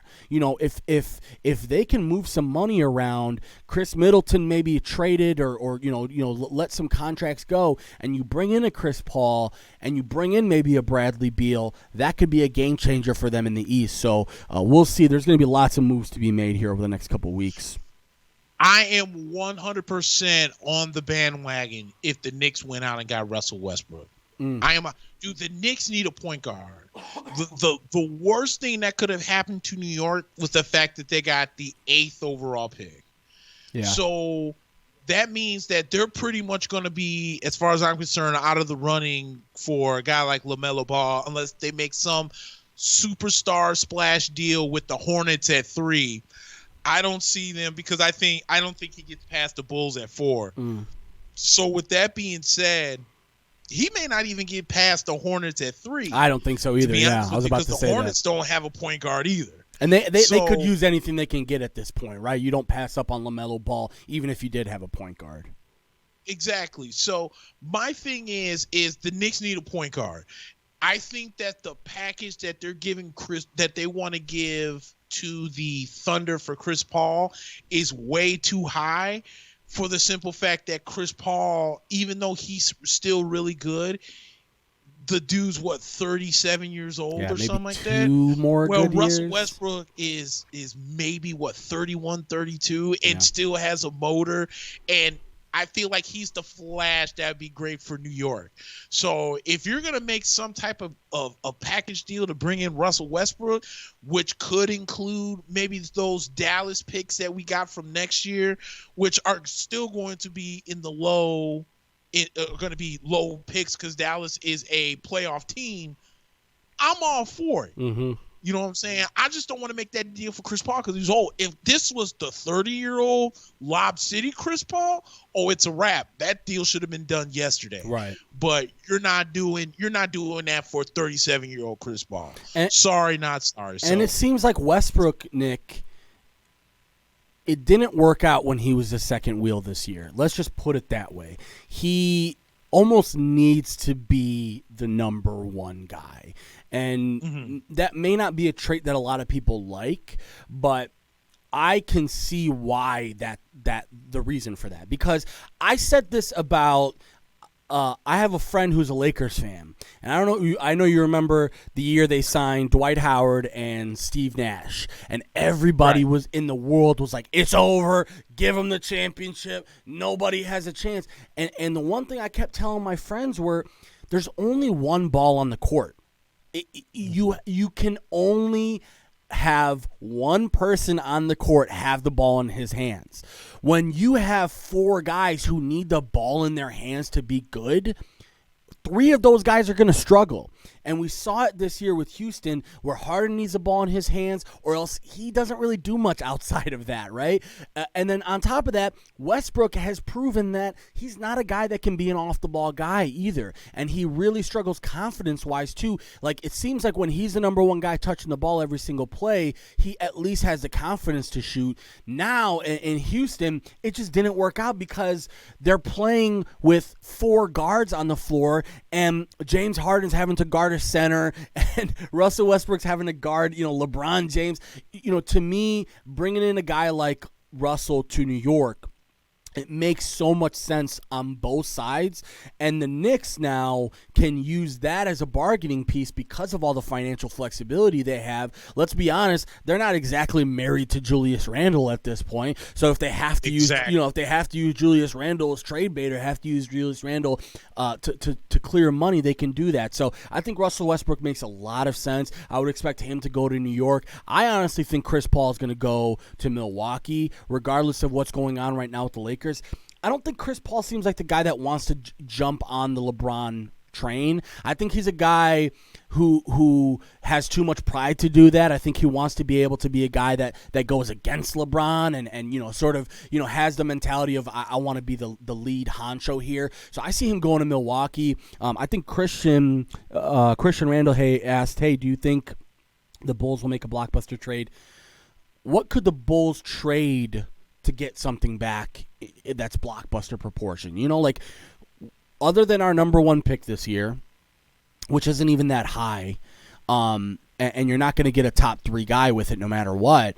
You have Zach LaVine, who teams are probably going to wait for Zach LaVine. He's got 1 year left on his deal, and he may not come back. If I'm a team that, like, let's say even say the Knicks, I wouldn't trade assets for Zach LaVine at this point. Wait a year and let's see what happens. So I have a hard time seeing anything the Bulls can do that would be considered blockbuster. I think the Bulls are going to stand pat this year. It seems like this is going to be a year where they're going to let Billy Donovan find what he likes. They're already running scrimmages, 5-on-5 scrimmages to kind of see what he likes. And I think what we'll see is the Bulls are probably going to be a team that maybe overachieves a little bit. I think the team is going to win more games than people expect them to win this year just because of how bad we were last year. But I would fully expect the Bulls to be standing pat. I don't think there's any moves they can make right now. Yeah, Christian went on and asked, would I make a trade for James Harden or Russell Westbrook? I mean, in a heartbeat, and on top of that, I would even throw in the number 8 pick. Just because. What can you get? I think Shannon Sharp said it best. He said, I remember many years back, maybe somewhere around when him and Skip started doing Undisputed. He said the one thing that I never understand is why a lot of teams, especially in the NBA, hoard these picks as if there's all this gold in these picks. If I'm sitting there with Leon Rose, right? Because first off, and I'm glad we brought up the Rockets because the GM is out. The same GM that clowned all that stuff that was going on in China for a little while, he's out. So he's gone. So if I'm sitting there and I'm GM of the New York Knicks and I'm just in a room with, it's just me and Leon Rose and we're sitting there talking, and the phone rings and it's the Houston Rockets. The Houston Rockets say, "Hey man, look. This is one of the hardest things I have to do, but I'm going to have to either trade Russ.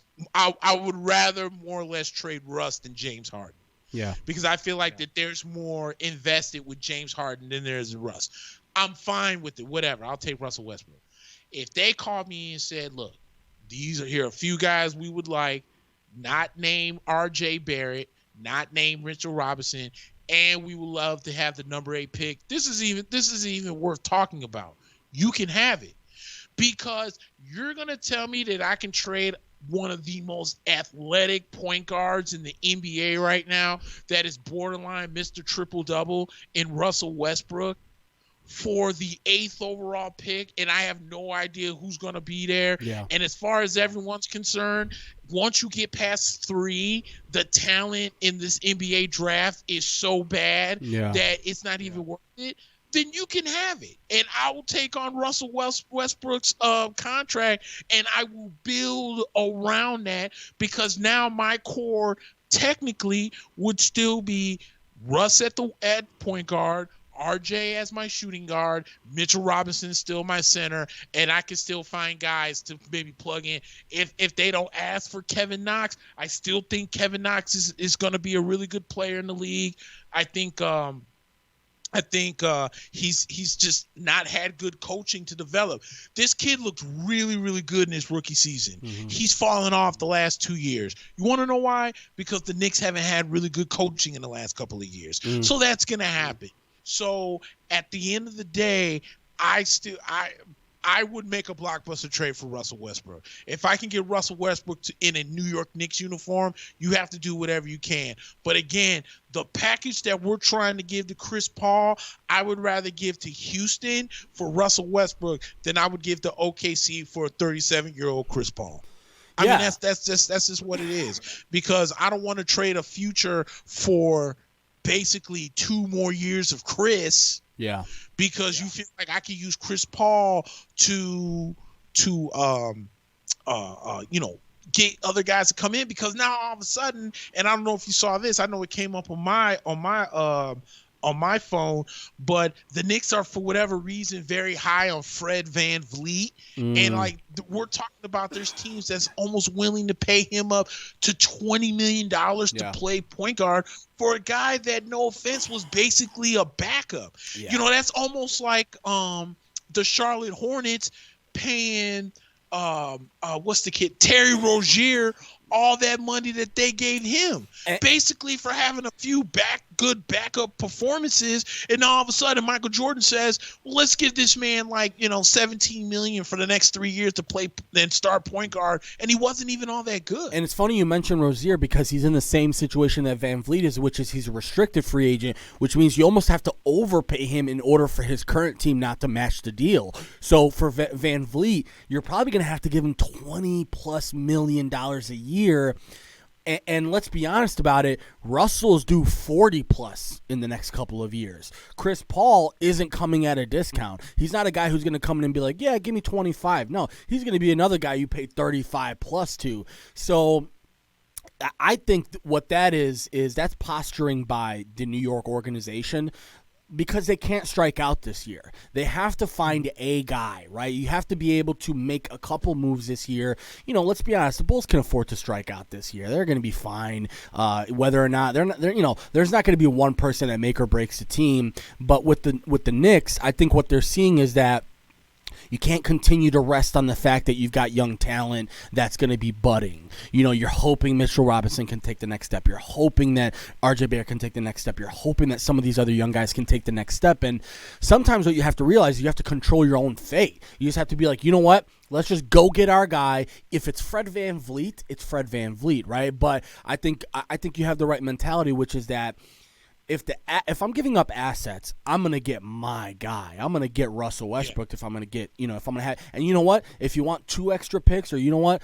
I hate to say it. I know you're probably not gonna be a fan of this, but okay, fine. You want Kevin Knox? All right, let's just make something happen here to bring in a guy, because let's be honest, the Knicks have been trying to change the culture around the team over the last couple of years. It's one of the reasons why they brought Leon Rose in, because they're tired of hearing guys like KD and Kyrie and all these people in the media saying nobody wants to go to the Knicks anymore. The Knicks, I was never thinking about the Knicks. And you and I talk about it all the time. It seems like the easy shot nowadays, the easy target is, the Knicks. No, I was never going to the Knicks. Or, you know what, that team was never, KD now is saying, they're not cool anymore. The Knicks are not cool. It's all about Brooklyn now.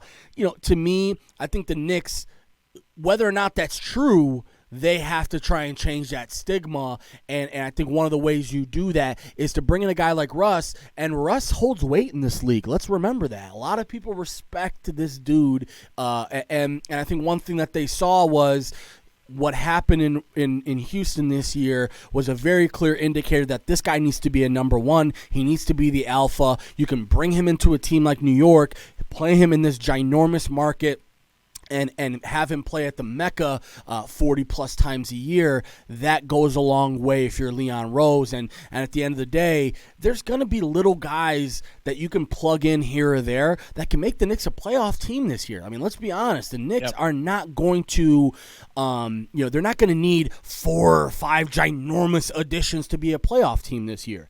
They're going to have to bring in one guy that could be the head honcho.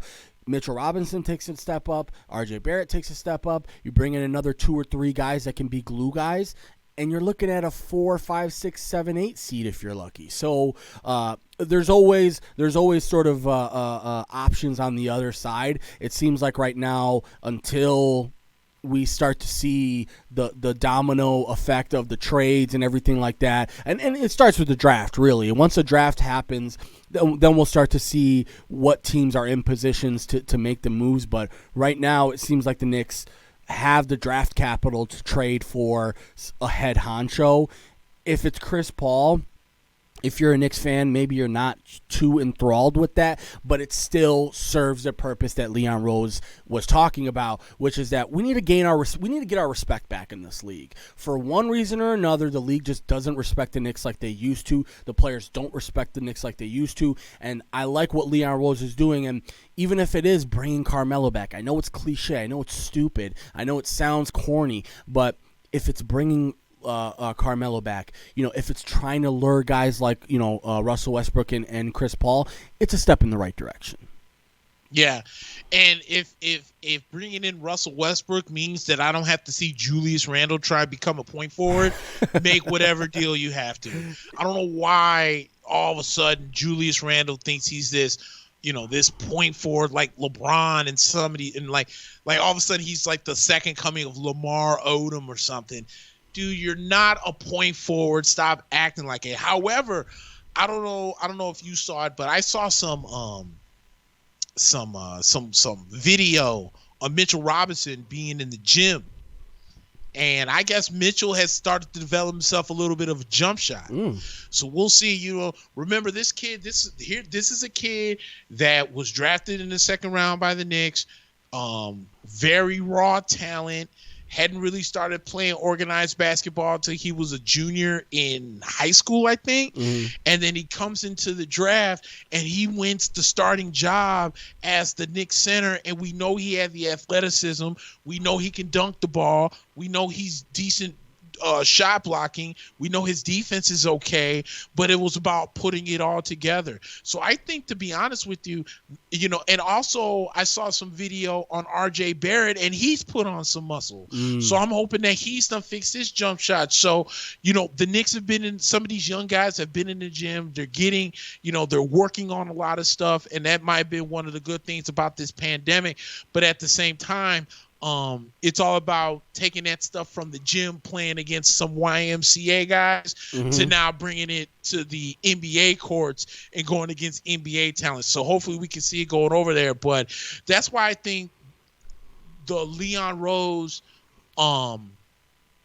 effect really came in when they hired Tom Thibodeau. And, I really feel like the Knicks could have went many directions outside of Thibodeau. I would have been cool with Becky Hammond. I would have been cool with Chauncey. I would have been cool with maybe even a Steve Nash if he decided not to go to Brooklyn. But I also think that bringing in Leon Rose to New York was smart, seeing what Brooklyn is doing. Right. You know what I'm saying? To see that they're bringing in KD, and they're trying to, everyone's already crowning the Brooklyn Nets the 2021 NBA champs, with what's his name, with KD coming back and all this other nonsense that's coming with it. So all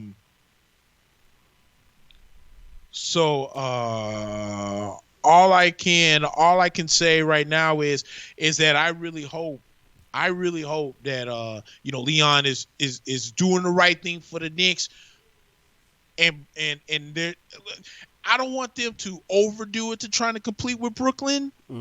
I just want them just to be competitive, almost take the same baby steps as not so much what Brooklyn is, because Brooklyn sucked for so many years before they started getting really good. Right. And I think New York at this point, we've already sucked, so now it was time for us to bring it up. So Knicks gonna make some moves. I'm happy what they did so far with Tom, and let's see where they can go from there. Yeah, it's our favorite time of the year as NBA fans. Is everybody has hope now? Okay, we all right. We didn't win it this year, but everyone's got hope now, and everybody's going to be making the moves to be the champions next year. So before we move into the NFL, our bread and butter, I just want to remind people that we have a UFC Fight Night card tonight.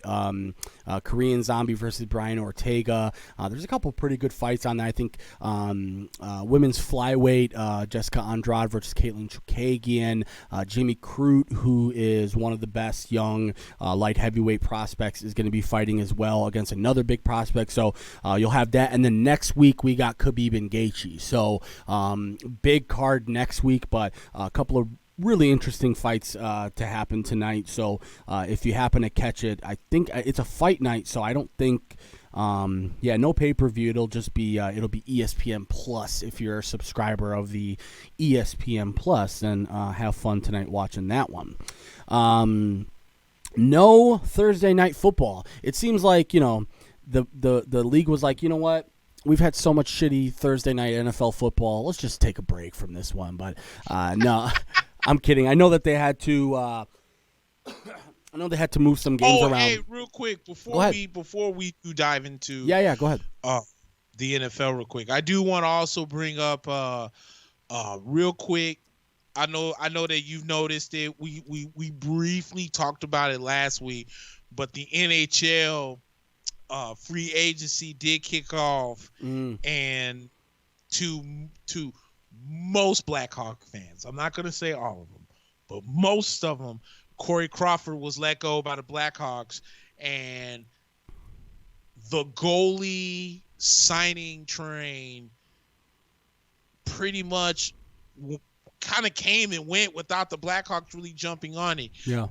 We know that the Rangers let the King go. They bought him out. He went to Washington. Then Braden Holtby left Washington to go to Vancouver. Then we saw the former backup of Crawford, Robert Lehner, re-upped with Vegas because he's going to now take the starting spot, which then left Marc-Andre Fleury kind of out on the street. So, and then, I was asking, and the reason why I want to bring this up, and this is specifically to you, is because I think I've said this till I'm blue in the face when it comes to the Chicago Blackhawks, and I'm starting to feel that a lot of fans are upset with some of the moves that the Blackhawks have made based on the past. Right. And they're not looking towards the future. Where if you're upset that the Blackhawks let Corey Crawford go, it almost lets me know that you're either A, stuck in the past, or B, you're just a fair weather fan. Yeah. Because you can say to your blue in the face, well, Corey Crawford's the reason why we won like 2 of the last 3 cups and blah, blah, blah, blah, blah, blah, blah. Okay, so let's talk about what have you done for me lately. Right. Corey Crawford has been hurt in the last 3 years for the Chicago Blackhawks. So are you really that upset that he's gone? Yeah. At some point, the Blackhawks, and I've said this till I'm blue in the face, you're going to have to at some point learn to live life without these studs that they've been blessed with. Yeah. You already lost Hossa. You now have lost Crawford. And believe it or not, if it doesn't happen this year, it's definitely going to happen next year. But if the Blackhawks come out slow like they did pre-pandemic this year, you're going to have to talk about trading Jonathan Toews. Yeah. And you're going to have to talk about trading Patrick Kane, 2 of the last pieces that you have on the cup run. So my thing is, any Blackhawk fan right now, because as much as I love Henrik Lundqvist, I'm not crying that he's gone. Because it was time. Yeah. I'm so upset that we didn't get him the cup when we lost to the Kings in 2014. I'm super upset we didn't make the cup in 2015 when we lost to Tampa in 7 in the ECF. But Henrik Lundqvist brought the Rangers a lot of great memories. And he will forever, in my eyes, be my favorite goalie, especially. I know Mike Richter and how great he was in the 90s for the Rangers. But for me and mine, for me to remember as a real hockey fan as I am right now, Henrik Lundqvist will forever be my favorite goalie that has ever donned the blue shirt. With that being said, the Rangers also have Igor Shesterkin, who I had the privilege of seeing in Chicago last year who put on an absolute clinic against the Blackhawks. And we just re-signed Georgiev, who's going to be a backup, who's been doing a great job as a backup for the Rangers. So my question to you now is this the year that the Blackhawks really finally let's just blow this up. Let's re-up. Let's work on getting some fresh talent in here. And because if we're going to be real, are the Blackhawks really going to compete with the Stars of the world, with the Flames of the world, Vegas, with the Vegases of the world? No, you are not in that position. The Hawks might be maybe the 7th, if not 10th best team in the West.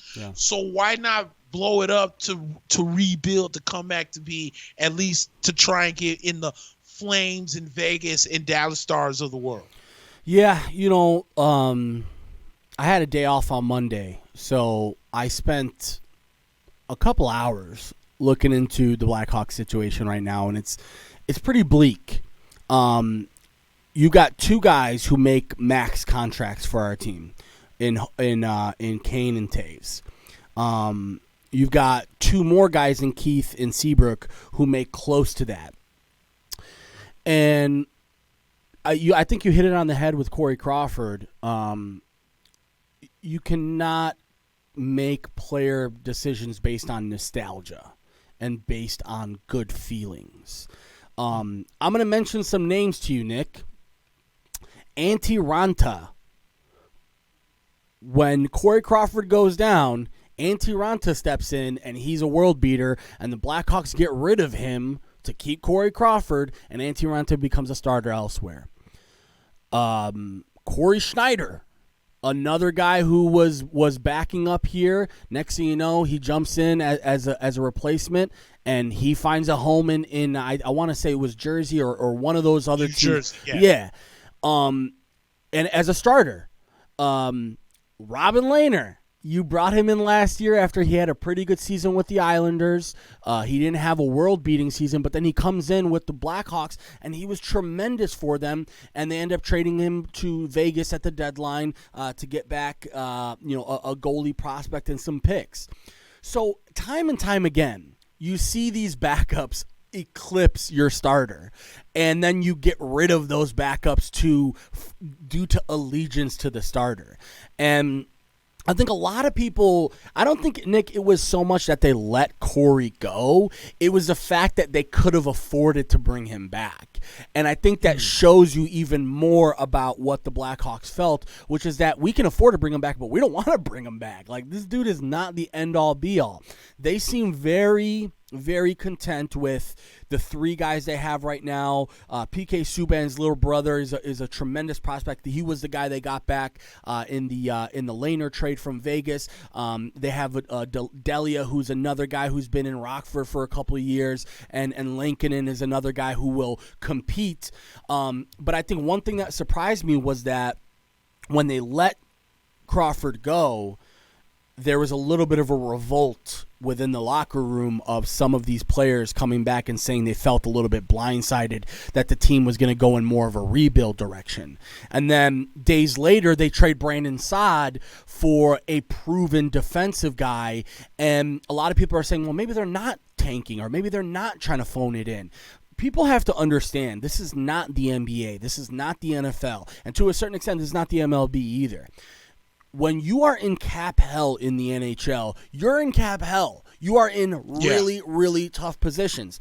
And the uncomfortable conversation for a Blackhawks fan is you're not going to be trading Patrick Kane, because Patrick Kane has so much left in the tank. He's going to be a goal scorer for the rest of his career, and I would be very surprised, regardless of the situation of the Blackhawks, if they let him walk.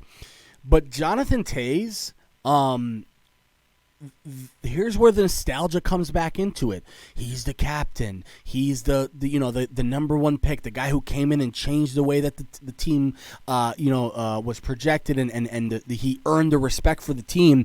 But he's been a bottom 30 guy in the league the last couple of years. He hasn't put up the type of production you would expect from a guy who's making $10.5 million a year, which is, again, the max for – it's crazy to think about that it's barely $11 million is the max for NHL players. But when you got – Seabrook's contract is going to be impossible to move. Duncan Keith, as much as I love him, he's 3 steps slower than he was, and he's still making the same amount of money. Any team that takes him will probably going to get crumbs back for. So if you're the Blackhawks, you got to almost, this year more than ever, you're going to start to see the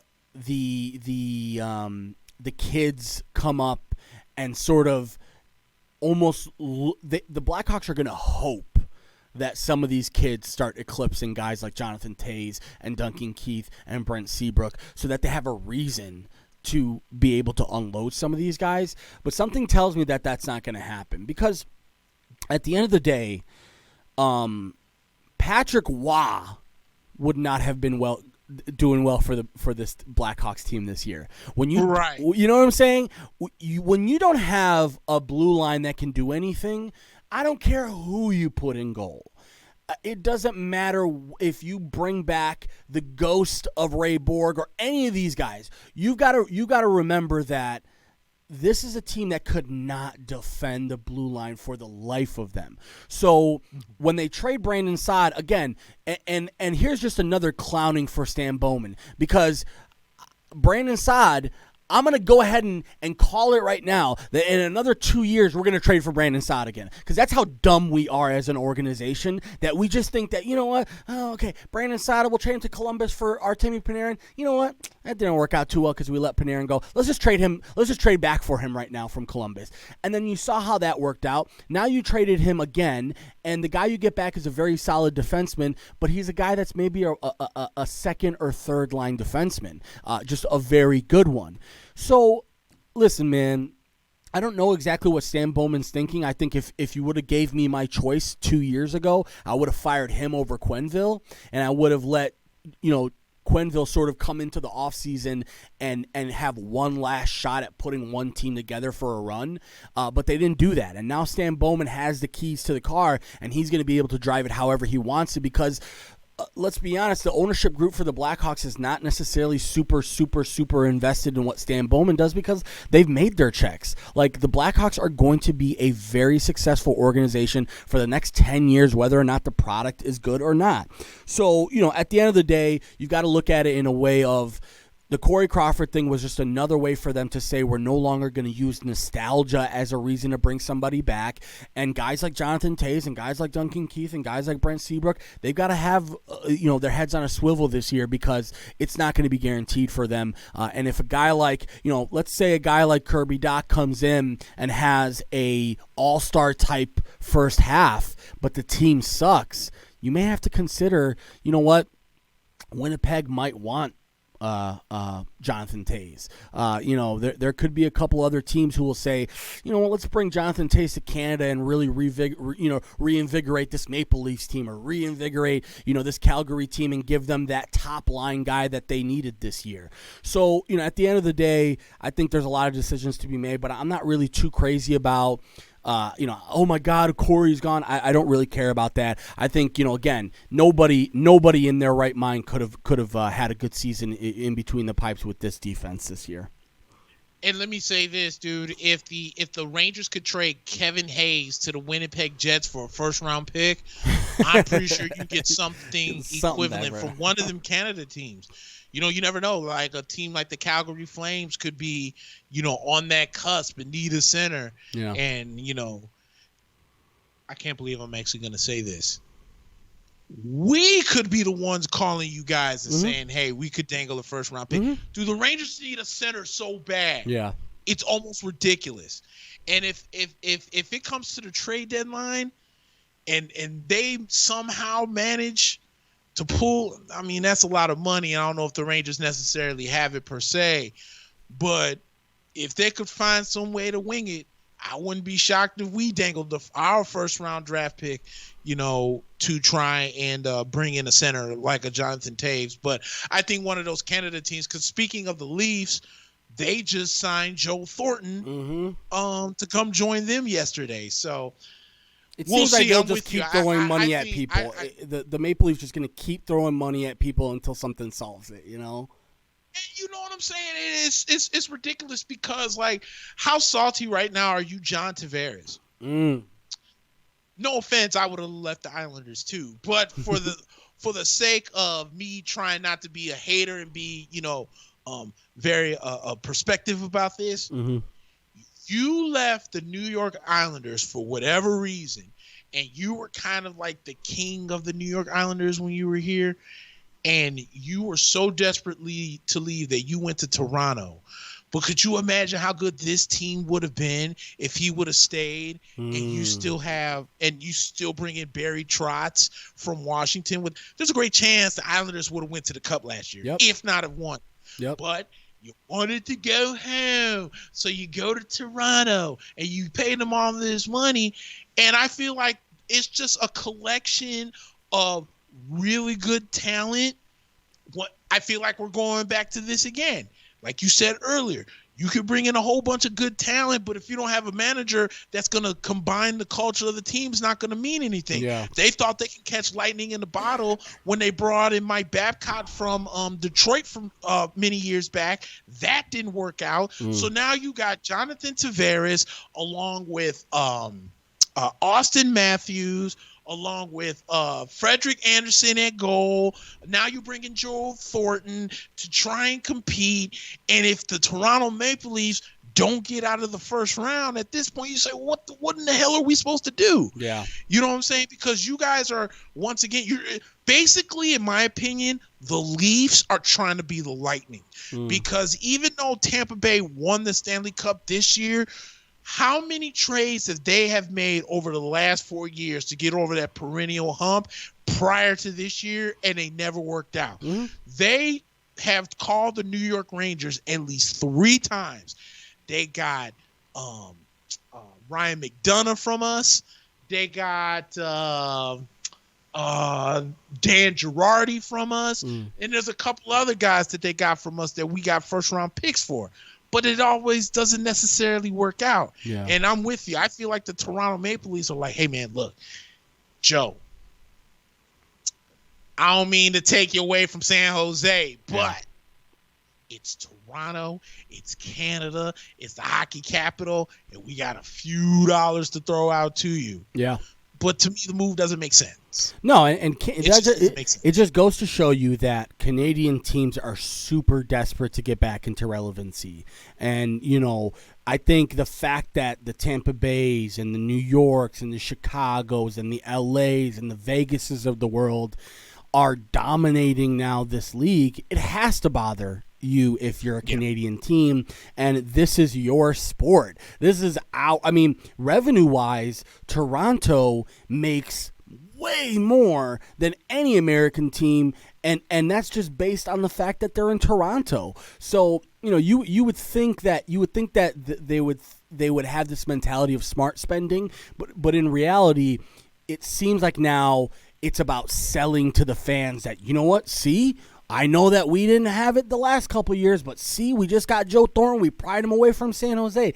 And at the end of the day, I love Joe Thornton, but is he a game-changing guy like he was back in the day with San Jose? Probably not. That's another thing that people have to really realize about hockey.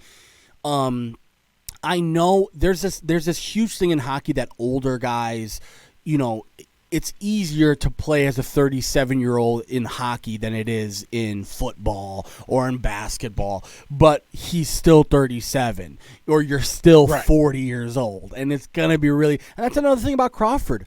Dude, it is tough to be a 37-year-old goalie in this league. It's really tough. You have to play pipe to pipe, and you have to be able to basically at the end of the day – Crawford was going to be on his head, and if you're 37 years old, you can't be on your head. So it's just it's a lot of like making up for. I see that Tavares move similar to the one of the Joe Thornton. It's like, see, we're gonna try and go for it. See, we're gonna put the money into it. See, we're gonna bring in star power. And at the end of the day, we know that your bottom two lines are as important as your top two lines in this league, and you don't do it with just signing guys to $7 million a year deals and hoping that they're going to bring you championships. So, because think about it, what is how many hockey teams are in Canada? What is it? Vancouver, Calgary, Edmonton, Toronto, Ottawa, Winnipeg, and Montreal. Winnipeg and Montreal. So that's 7.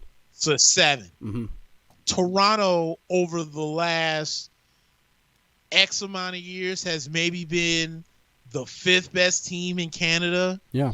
Because think about it, Calgary is leaps and bounds better than they are. Mm-hmm. Edmonton, yeah. I think, are better than they are. Mm-hmm. Winnipeg is better than they are. And the way that what's the idiot's name on NBC? Pierre Maguire, I think his name is. The way that he just got done clowning the Boston Bruins of the lack of moves they've made in the offseason and has praised the Montreal Canadiens. They might be better than Toronto. Yep. So you might be right. It might be a desperation move because for Toronto to be the hockey capital of Canada, you're the 5th best team in your country. Yeah, and I think I read something somewhere that for the first time in something like 10 years, the AHL, I believe it's either the CHL, the AHL, the Canadian version of a hockey league grossed more for the first time ever than the NHL teams did. So you're starting to see a tide turn where maybe Canadians are a little bit less interested in the NHL because Canada's it's crazy, man. I spent a couple months in Canada. It's like a whole other world there. Yes, it is. They love curling. They love Canadian Canadian Football League is ginormous there. I mean, the fact of the matter is, you look at some of the sports that they follow, you would think that, they love the NBA, they love the NHL, and really they're kind of like, nah, we do our own thing. They love lacrosse there. They love rugby there. They're so much more eclectic as sports fans than we are. They just don't really have an allegiance hey, you know what? If the Maple Leafs suck, I don't really give a shit because I have the Argonauts. You know what I'm saying? So, right. They'll always find a way. But yeah, it seems like now more than ever, Canadian teams are trying to sell themselves to their fans, and that's going to get them in some trouble there. All right, Nick, let's jump into week 6 because we've got limited time here, but I wanted to jump into the 12 o'clock window of games, and might as well start with my Bears against the Panthers. This is a big matchup for both teams right now. Carolina is 3-2, and they have a shot to go 4-2 and in the conversation for not only the South, but keep themselves in an NFC playoff spot, because the Bears and Carolina are going to be fighting all year for that spot because of how good Green Bay is. The Bears may find themselves in a situation where they'll be fighting with teams like Tampa Bay and fighting with teams like Carolina. So Carolina hosting the Bears. Like I said, 4-1 are the Bears after that win last week against your Bucks. Both our teams have had some time off, around more than 10 days of off time. Carolina is -1 in this one at home. Honestly, I like the Bears in this one. I think the Bears' defense, more than anything, is why I'm convinced about it. I think the Bears' defense has taken a step up, and I wouldn't have been surprised if Tampa Bay put up 35 on us last week, but they didn't. And you guys were, largely held in check, even though those first 2 drives, I think we talked about it last week, it looked like it was going to be 35-7. You know what I'm saying? Because the Buccaneers just had such good momentum in the first couple, but the Bears have this bend but don't break mentality on defense. Which usually you don't like. You don't want a team that's like, all right, we'll let you into the red zone, but you're gonna kick 3. You're not gonna get a touchdown on us. So, but I like it this week just specifically because Carolina, they'll have Mike Davis for one more, but Christian McCaffrey's still not healthy to be back. For the most part, that defense has really overperformed the Carolina defense. I mean, they're one of the best pass defenses in the league. I don't think they have the talent for that, but somehow they've been one of the best pass defenses in the league. They have a good pass rush. I think the Bears are going to run the ball a lot. I think they're going to run the clock a lot. I like the Bears both on the points and the pick 'em. All right. Before I give my pick here. Oh yeah, how did we do last Um, week? last week. So last week, pick 'em wise, we both went 10-3. Oh wow. Against the spread, you went 10-2, and then against the spread, I went 8-4. So that's leaps and bounds better than what we did in week Yeah, 4. yeah, definitely. We're getting better at this. All right, so you got. So you say you got. Yeah, I like the Bears in this one. It's -1 for Carolina, and Vegas clearly respecting the Bears after their showcase on Thursday Night Football against the Buccaneers, because Carolina is one of the most rising teams as far as people's boards is concerned, because what they've done over the last couple of weeks has been pretty impressive with, we talked about it, a team that's lacking a lot of talent on the defensive side of the ball. Yeah, I like the Bears too, plus the 1. You mentioned it. They did have the bend but don't break mentality. And they did what they were supposed to do against Tampa. I know that offensively Tampa was not 100%. And the Bears kind of, I think personally, as time went on, took advantage of the fact that they weren't 100% on offense. But secretly, as much as we clown the Chuck Pagano and whatnot, I think the Bears, if I'm not mistaken, do have a top 10 defense this year. Yeah. So you got to give them props on that. I've been pleasantly surprised with Carolina in the way that they've played as of late, and for whatever reason, it almost seems like if the Panthers, for whatever reason, are actually playing better without Christian McCaffrey than they kind of did with him, which is crazy. But I think the Bears defense comes out to play. I like them in the game against Carolina on Sunday. All righty. Next 12 o'clock window game, we've got the undefeated Tennessee Titans against the 1-4 Texans. The Titans are hosting. The Texans finally got their first win. It seemed like all they needed to do was fire Bill O'Brien. They got a win. So Romeo Crennel, the oldest head coach in NFL history, I believe, is what it is. He's got the team. Listen, it's Jacksonville, right? We're not going to give him too much credit for beating Jacksonville, but at the end of the day, they still got their first win. Tennessee, I wouldn't say surprising, but man, we both love Buffalo, and I think Buffalo is one of the best teams in the league, not only in the AFC. And Tennessee straight up made them look bad last week, and a lot of it had to do with the fact that I think everybody thinks it's a foregone conclusion that they're just going to hand the ball off 35 times to Derrick Henry, and okay, let's see what happens. But Ryan Tannehill has shown that he's a guy that can run this offense effectively with or without weapons. I mean, Corey Davis was out. I know they had A.J. Brown back, but Corey Davis, Adam Humphries were both out. And Ryan Tannehill did nothing but basically run all over this Buffalo team that is a good defense. So, one thing I will say, though, Nick, is that they played on Tuesday. So that's 4 days rest for a team that also you have to keep in mind. We talked about the rust factor with them. They were out for 2 weeks.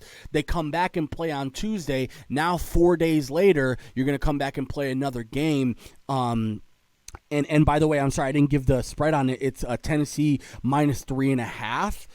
I will say this. I like the Texans on the points. I think Tennessee overall, I think they should be able to pull this game out, but I think it's going to be close. It's almost always close with these AFC South matchups, and I really wouldn't be surprised if Tennessee takes the L this week. But I think that Houston's going to be able to keep it close. I still think it'll be like a 2 or 3 point win for Tennessee.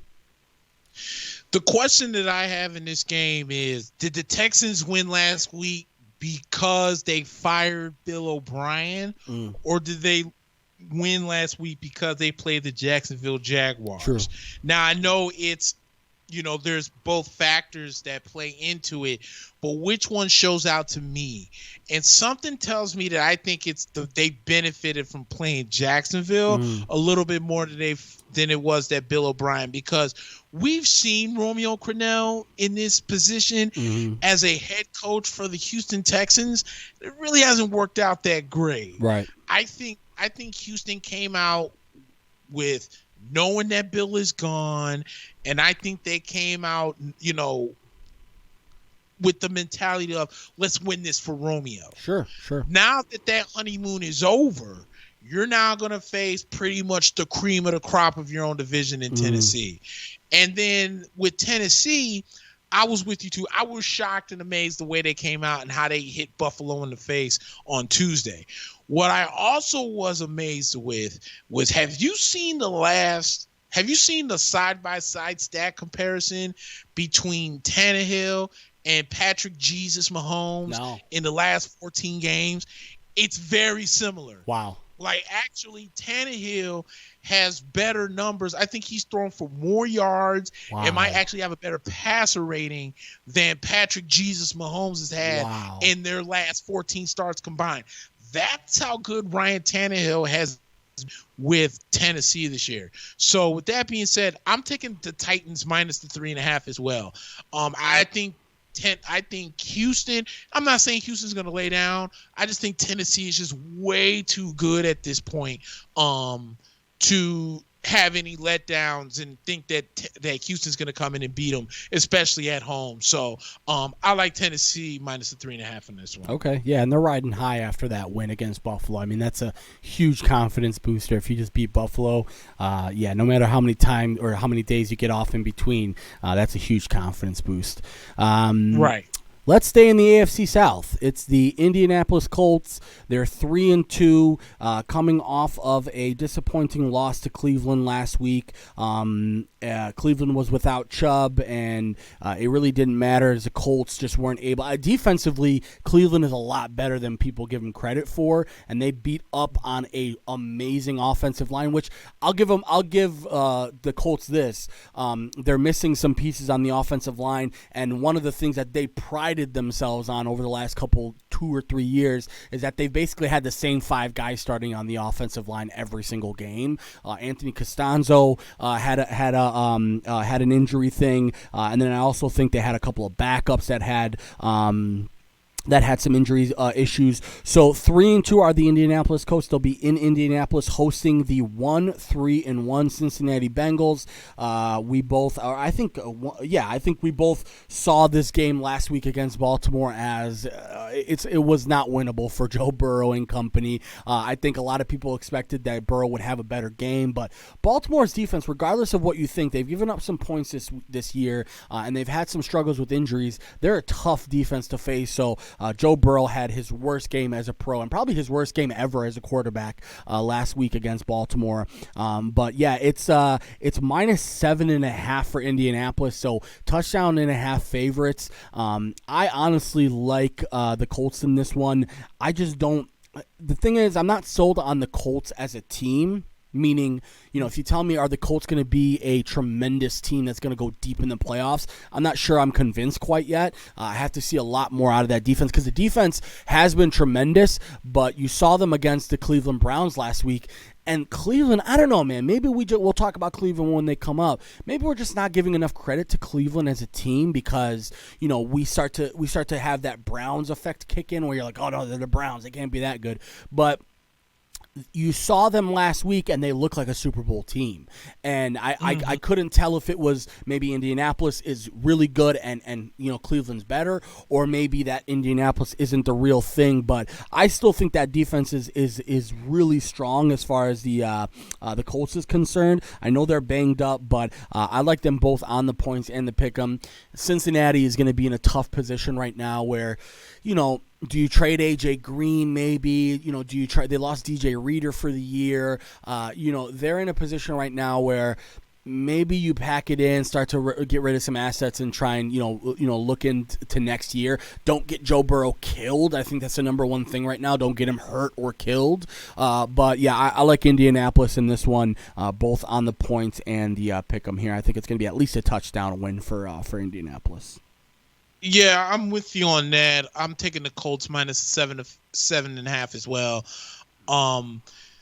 Cincinnati You know what, dude? It's so funny because if you look at some of these divisions this year, there's 3 strong teams, and then there's that one team that sucks. Right. If you look at the South, you have the Bucks, Saints, and Panthers are all 3-2, and then there's the Falcons. And then you look at the AFC North, the Steelers are undefeated at 4-0.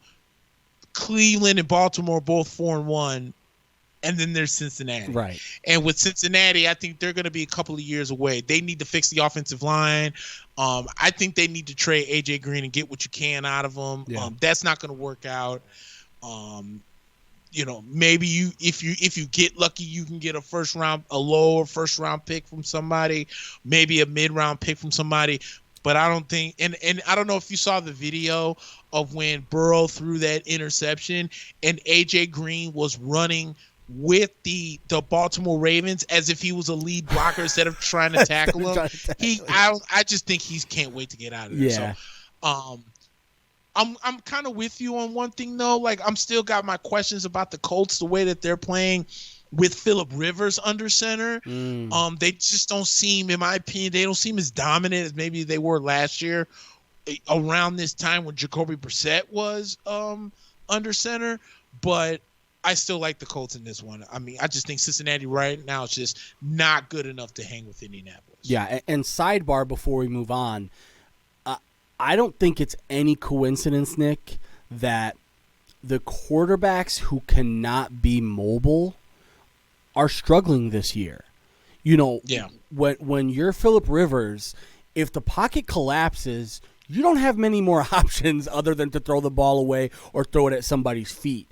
Similarly, you're seeing it with the Bears. The game plan changes very heavily when Nick Foles is in the game than when Mitch was in the game. When Mitch was in the game, you could count for Mitch getting at least 35 to 40 yards a game from running. Now, right. Nick Foles can barely get to the sideline. Like, he is really rough. So we're starting to see right now the teams who have the non-mobile quarterback, and I wouldn't even say non-mobile because, when you look at like Tom Brady, for example, he's not mobile, but his footwork is still pretty darn good for a guy his age. And you can't really say the same about Phillip Rivers. You can't really say the same. I think one big knock that you'll see, and we'll just talk about it right now, Matt Ryan. Like, Matt Ryan, we're so used to him being, no matter how bad or good Atlanta is, we're so used to him being a Pro Bowl caliber guy.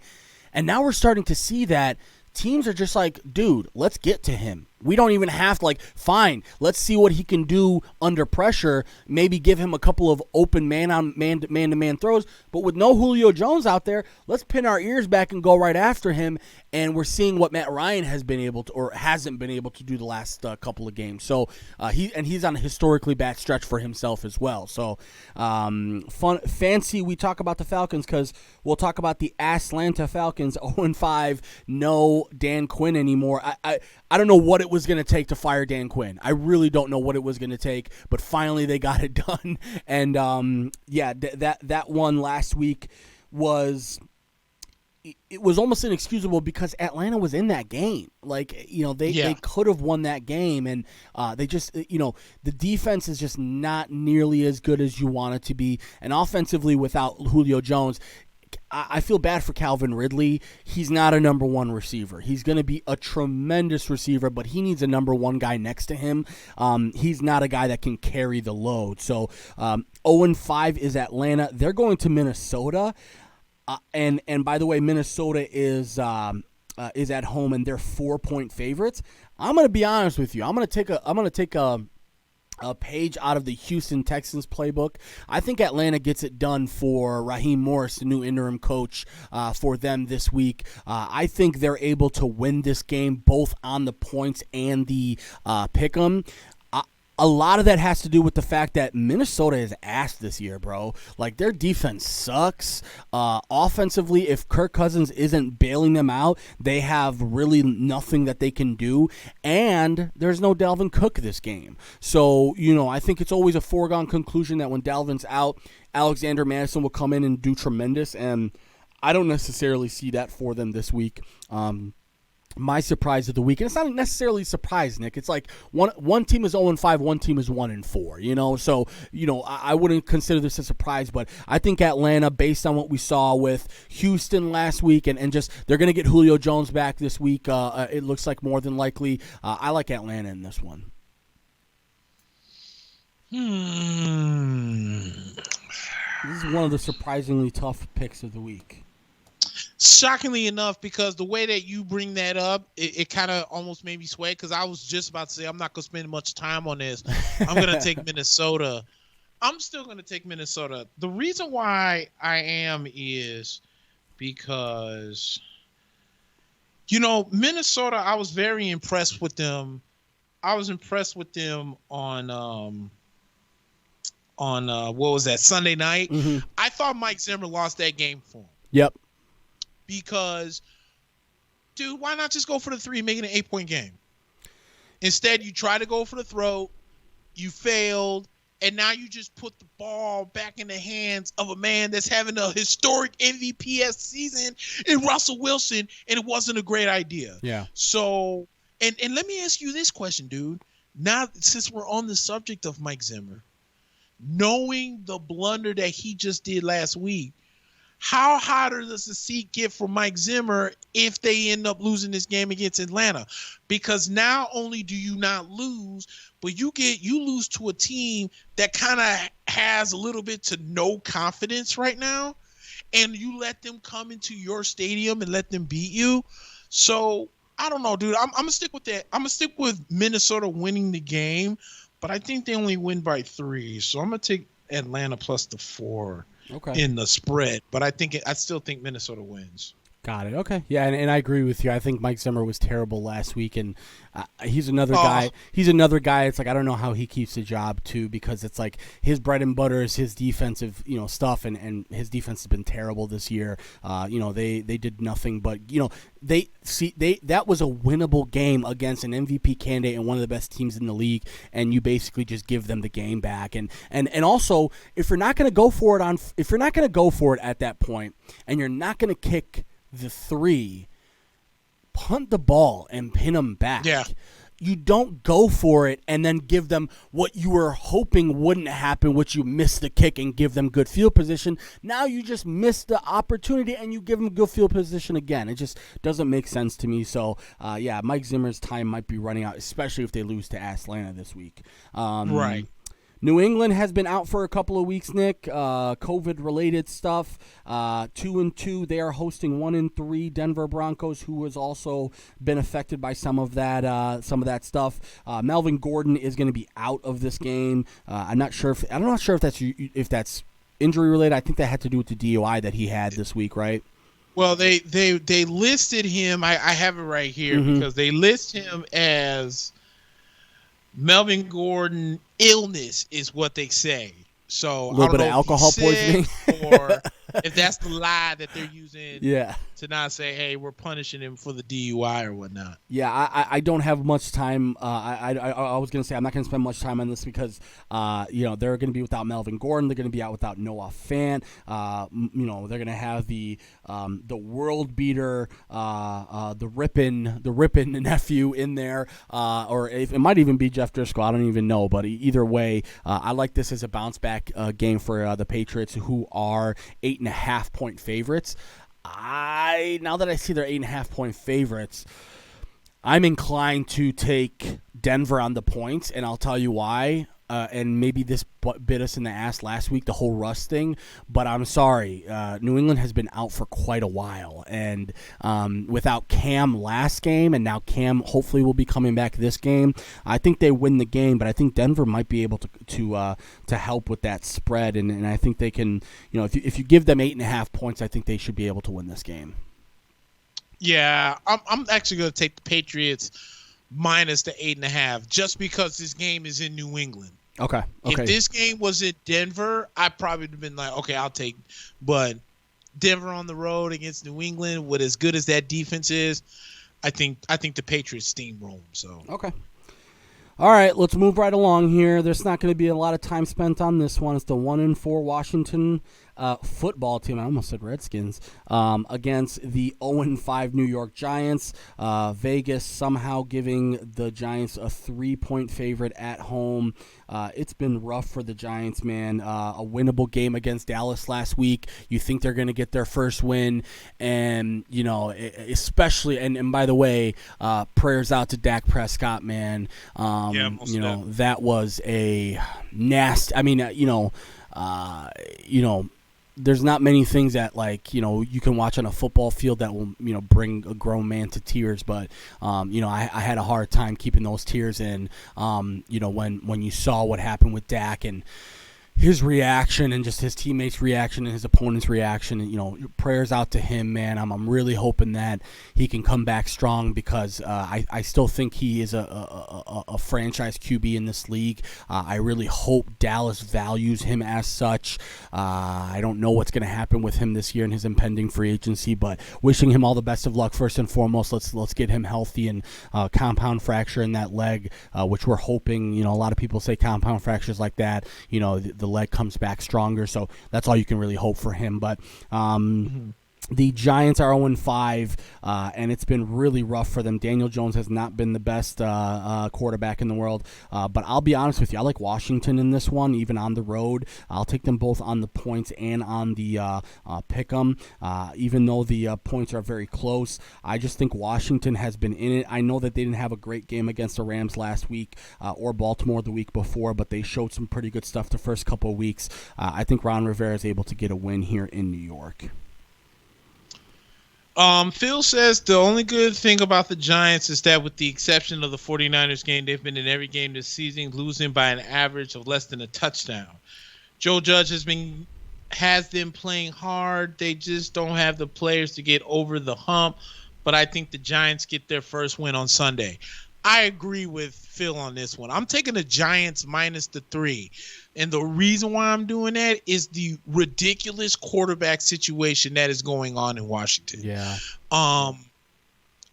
Everyone knows that I'm not a fan of Ohio State quarterbacks coming out of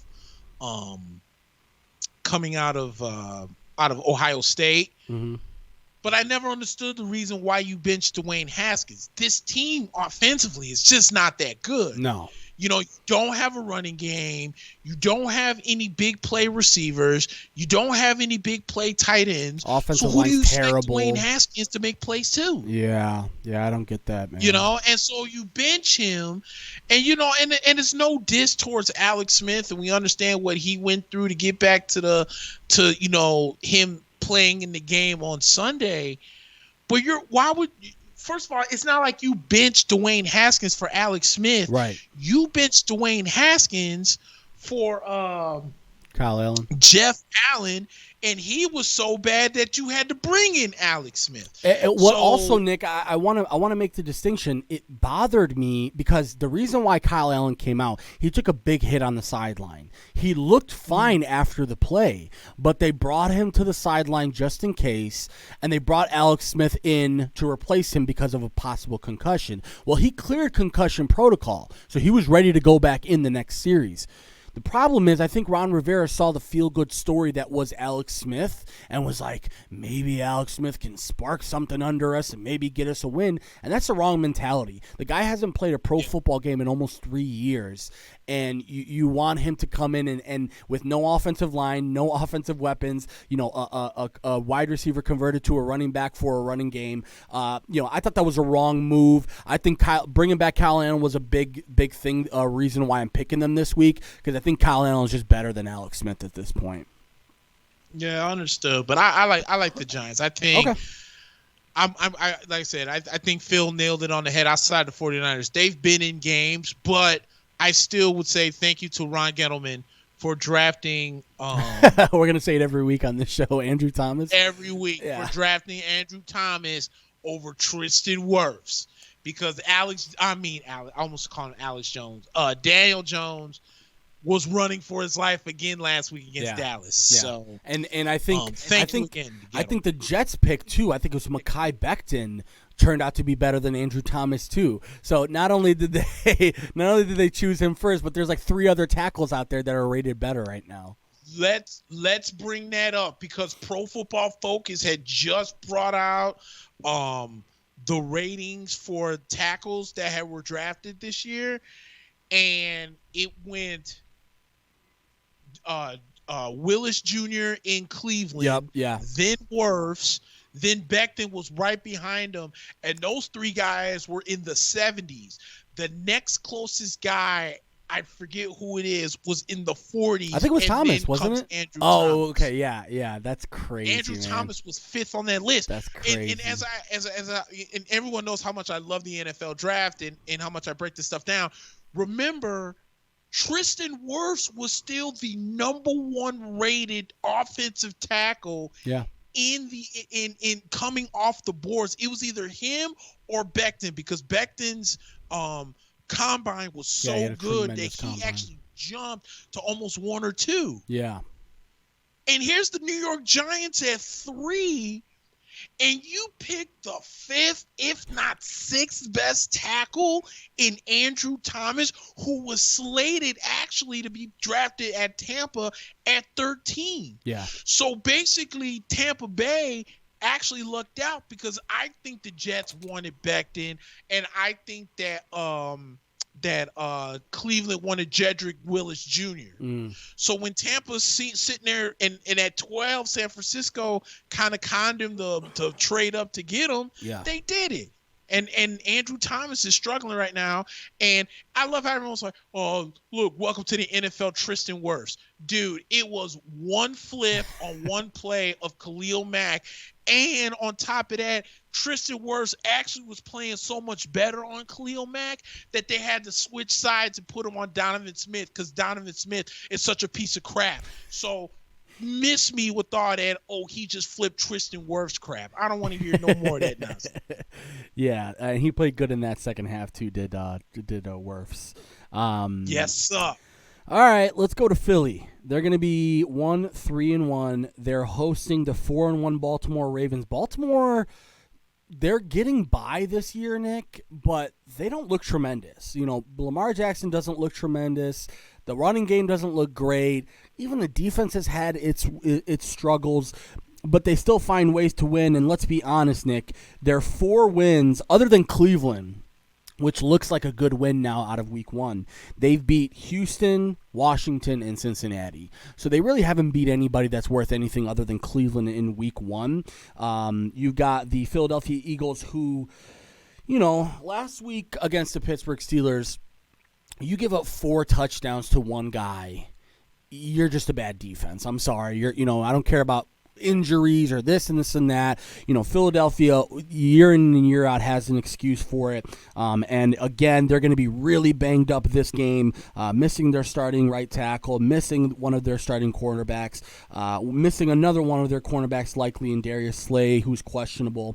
I know Baltimore has had a really rough one lately. They're minus 9.5, which is surprising given how they've struggled recently, but not really surprising given how Philadelphia has looked. This might be the week that Carson Wentz sees the boot, Nick, because I'm not sure how much more rope you can give a guy like that. So I'll take Baltimore on both the points and the pick 'em. I agree with you 100%. I'm taking Baltimore minus the 9.5, and I think you hit it on the head. They're 4-1, but it's not a real impressive 4-1. No. You know, I don't know. It's almost like as if Lamar Jackson has regressed throwing the football. And he's not running as much either. Just doesn't, yeah. And I'm not saying that he's hurt or something, but I don't know what's going on mentality-wise that he's not being as aggressive as the MVP we saw last year. But the Eagles are so bad that they'll probably make the Ravens look like, straight up monsters coming tomorrow. So yeah, I'll take the Ravens minus the 9.5. Okay, let's stay in the AFC North. Pittsburgh is 4-0, an impressive 4-0, and one of the best matchups of the week is against Cleveland. They're 4-1. Pittsburgh is hosting, and they're 3.5-point favorites.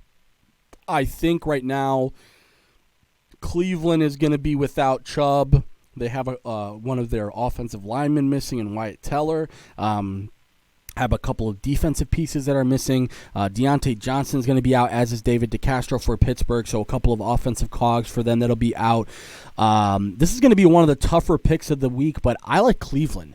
I'm kind of sold on Cleveland right now, Nick. I like Pittsburgh, but Cleveland last week, they had every right to kind of show that they're not the same team with no Nick Chubb, but they didn't really skip a beat with Kareem Hunt back there. They're still as creative as ever. Baker Mayfield has been really good for them, even though, at the end of the day, you don't want your quarterback to have 4 interceptions in 5 games, and he's given away some where you're like, dude, we're up by 15. Why are you throwing the ball right now? I think a lot of that has to do with game planning. If you're Kevin Stefanski, you got to be a little bit better, a little bit smarter, maybe even a little bit more conservative. I know it sounds crazy, but dude, you're up by a double digits. You don't have to throw the ball on 2nd or 3rd down with Baker Mayfield. So I like Cleveland in this one on the road. I will also take them with the points too. I think they're going to be able to get this done in a touchdown fashion, at least 1 touchdown. So I'll take Cleveland on the road here.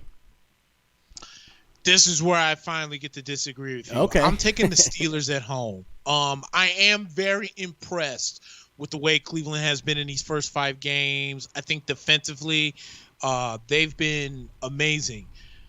But Big Ben, no matter how old he is and maybe how banged up he is, still owns the Cleveland Browns. I think the biggest matchup for me is, can they contain Myles Garrett? Myles Garrett is having another phenomenal year this year.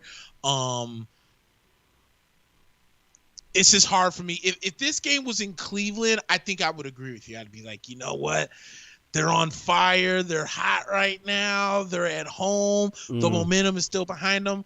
But seeing how good Pittsburgh was last week, especially offensively, I'm gonna take Big Ben and the Steelers plus the 3.5. I mean, minus the 3. Minus 3. Okay, that's an interesting one. All right, we'll get to a quick one here. It's 1-4 Jacksonville Jaguars. They're hosting the 1-3 Detroit Lions. Detroit road favorites for this one. Detroit is -3 on the road. Surprisingly, I'm going to take Detroit. I'm going to take Detroit in this one. They played New Orleans really tough last week. I mean, maybe that's just New Orleans not being as good as we think they are. But I was still very impressed with how this team came out and showed themselves against a far superior opponent. And likewise, I was really disappointed with how Jacksonville came out last week against Houston. That should have been one that they can win. So I'll take Detroit both on the points and the pick 'em in this one. Phil says, been telling you for 3 weeks that Donovan Smith is trash. I mean, not 3 weeks, for 3 years. Yeah, no, he's absolute ass. And for some reason, they still paid him to bring him back. Phil also said, remember when people were clowning the Steelers for getting rid of Antonio Brown and Le'Veon Bell? Hindsight says that the Steelers won in that deal. A healthy Big Ben, I think, also worked out on that as well. Yeah. I think when Big Ben went down and they didn't have no one to throw the ball or anything, and they weren't saying that. And they weren't saying that last year, Nick. Let's remember, they weren't saying that shit last year. They weren't like, "Oh yeah, we don't need Le'Veon." No, they could have used both of those guys last year. So yeah, I think you have a point there. Especially when James Conner went down, they definitely could have used those guys last year. But I'm gonna make it quick. I'm taking Jacksonville plus the 3. Okay. You say you got Lions -3. Yeah, I got the Lions. Yeah, I'm gonna take Jacksonville plus the 3. They're at home, and I think the Lions look good for the first quarter and a half. Mm-hmm. And then the Lions went Lions. Yeah, that's true. Yeah, they let them in there. Yeah. You know what I'm saying? Yeah. Detroit basically went Detroit. So I think Detroit continues to be Detroit. I think Jacksonville takes the win. And I wouldn't be shocked. I don't know. It is Detroit. If Matt Patricia's job is over with, if they end up losing this game. Yep. Speaking of head coaches that will probably lose their job, the Jets are 0-5, and they just cut Le'Veon Bell $15 or $18 million worth of empty cap space just to get rid of a guy. And now they'll have Joe Flacco as their starting quarterback against Miami, who Miami has looked better and better and better every game. It's not necessarily necessarily showing in the win-loss column quite yet, even though last week, 43-17 against the 49ers in San Francisco. That was absolutely a coming out party for Brian Flores and his kids. Let's be honest, a bunch of kids over there other than Ryan Fitzpatrick. On defense, just a lot of young guys. -9.5 is Miami at home. Not much to say. I think they're just a vastly better team. I think they'll destroy Joe Flacco. There's no running backs left for the Jets other than LaMichael Perine and Frank Gore, the ghost of Frank Gore. So I'll take Miami on both of these. Yeah, I'm with you. I'm not going to waste too much time. The Jets freaking suck. Adam Gase, I don't know. Le'Veon Bell, in my opinion, never should have gone to New York. That just lets me know that he just wanted to get paid. Yep. And remember, Adam Gase is on record of saying that he never even wanted Le'Veon Bell in the first place because he didn't fit. And you could just see the way that they used him that he probably was right. But you know what's funny, though? Like, everyone's crying, like, oh, my God, when are we going to see Tua? When are we going to play Tua? Ryan Fitzpatrick went on the road and beat the defending NFC champions, who I was told is the team that, that's where the Super Bowl has to go through if you're going to represent. Freaking 49ers are 0-3 at home, by the way. Yeah. We'll get into them here in a couple games. Good luck with Garoppolo. But I like Fitzpatrick to freaking light the Jets up and finally get Adam Gase out of there, dude. Yeah. Like, you want to talk about a dysfunctional team. Like, I don't know what weed is being smoked in New York, but for two teams that share the same stadium, they are both ran by idiots, and Adam Gase really needs to get fired. So I like the Dolphins minus the 9.5. The cocaine-laced weed that is going to be smoked in New York right now. Dude, what more evidence do you need that Adam Gase is not a head coach? Yeah, I don't exactly know what it's going to take, but hopefully it's this week. The matchup of the week, and your team is involved in it, Nick. Your team is going to be hosting 3-2. You're probably disappointed about the record, but not really disappointed about the team per se. You mentioned that they've been banged up, underachieving a little bit. I think they're waiting to get back everyone 100%, and then, you'll start to judge them on that. But 3-2 are the Tampa Bay Buccaneers. They'll be hosting the Green Bay Packers, who have looked tremendous in their own right, but only -1 is Green Bay on the road. I'm a little bit surprised by that. Regardless of the records, I'm surprised that you'll see the Packers being a road favorite, even if it is by 1 point. I really, really like Tampa Bay in this one, and the reason why I like is mainly because of the way that they lost last week. The way they lost last week was a rough one to take on the chin. I think they're going to be well prepared, well rested after 12 days, 10 plus days of rest. Now you've got Godwin, who is trending in the right direction, and I don't know if they already called it. Is Godwin going to be playing this week? He's playing. He will play Sunday. Okay, so Evans, Godwin, and Scotty Miller will all play Sunday. Leonard Fournette is a game-time decision, but it sounds like that he's leaning towards playing. And they're going to get Shady McCoy back, I think, is playing on Sunday as well. So the two major injuries, well, one really major, second one's not really that major, but Justin Watson's probably not going to play with the shoulder injury, receiving wise, and then obviously Vita Vea is gone for the year with the fractured ankle from last week. So that's the major blow, but everyone else is game time decision, and it sounds like mostly everyone's going to play in this game. I'll be rooting for you guys. I'll be rooting for you guys this week because I think, this would be really huge for the NFC playoff picture because we just mentioned it with, the Carolina and the Bears game. Our two teams and more than likely the six best teams that we talked about out of these two divisions are going to be tied to each other for the next couple of weeks because you've got Carolina, New Orleans, Tampa Bay, Chicago, and Green Bay. Those 5 teams are going to be playing carousel in the NFC. So big one for Tampa Bay this week. I like them in a statement game. I think the Packers defense has been struggling a little bit lately. I think Aaron Rodgers will have a tough time with the pass rush, and with Aaron Jones, I don't know what they're doing with Aaron Jones. I don't know if they're trying to keep him fresh, but last week they kind of kept him out of the game after he had a really big first half. Maybe just because of just knowing they may probably were going to win that game either way against Atlanta. So I like Tampa Bay in this one. Yeah, I like the Bucks too. Bucks are they're 2-0 at home this year. I pretty much just mentioned why I think they're going to win the game. It's the love-hate effect of Thursday night football. Mm-hmm. I love it because they got extra time to get healthy. I hate it because they didn't have enough time to get healthy. You know what I'm saying? Right. And so Godwin coming back from the hamstring injury, Scotty Miller coming back from his hamstring injury. Mike Evans was giving it a go. So Brady's going to be having his weapons. I think it's going to really come down to which defense makes the big play. I think that's what it is. I think if somehow in some way, I think another key issue is Rob Gronkowski because the Bucs don't have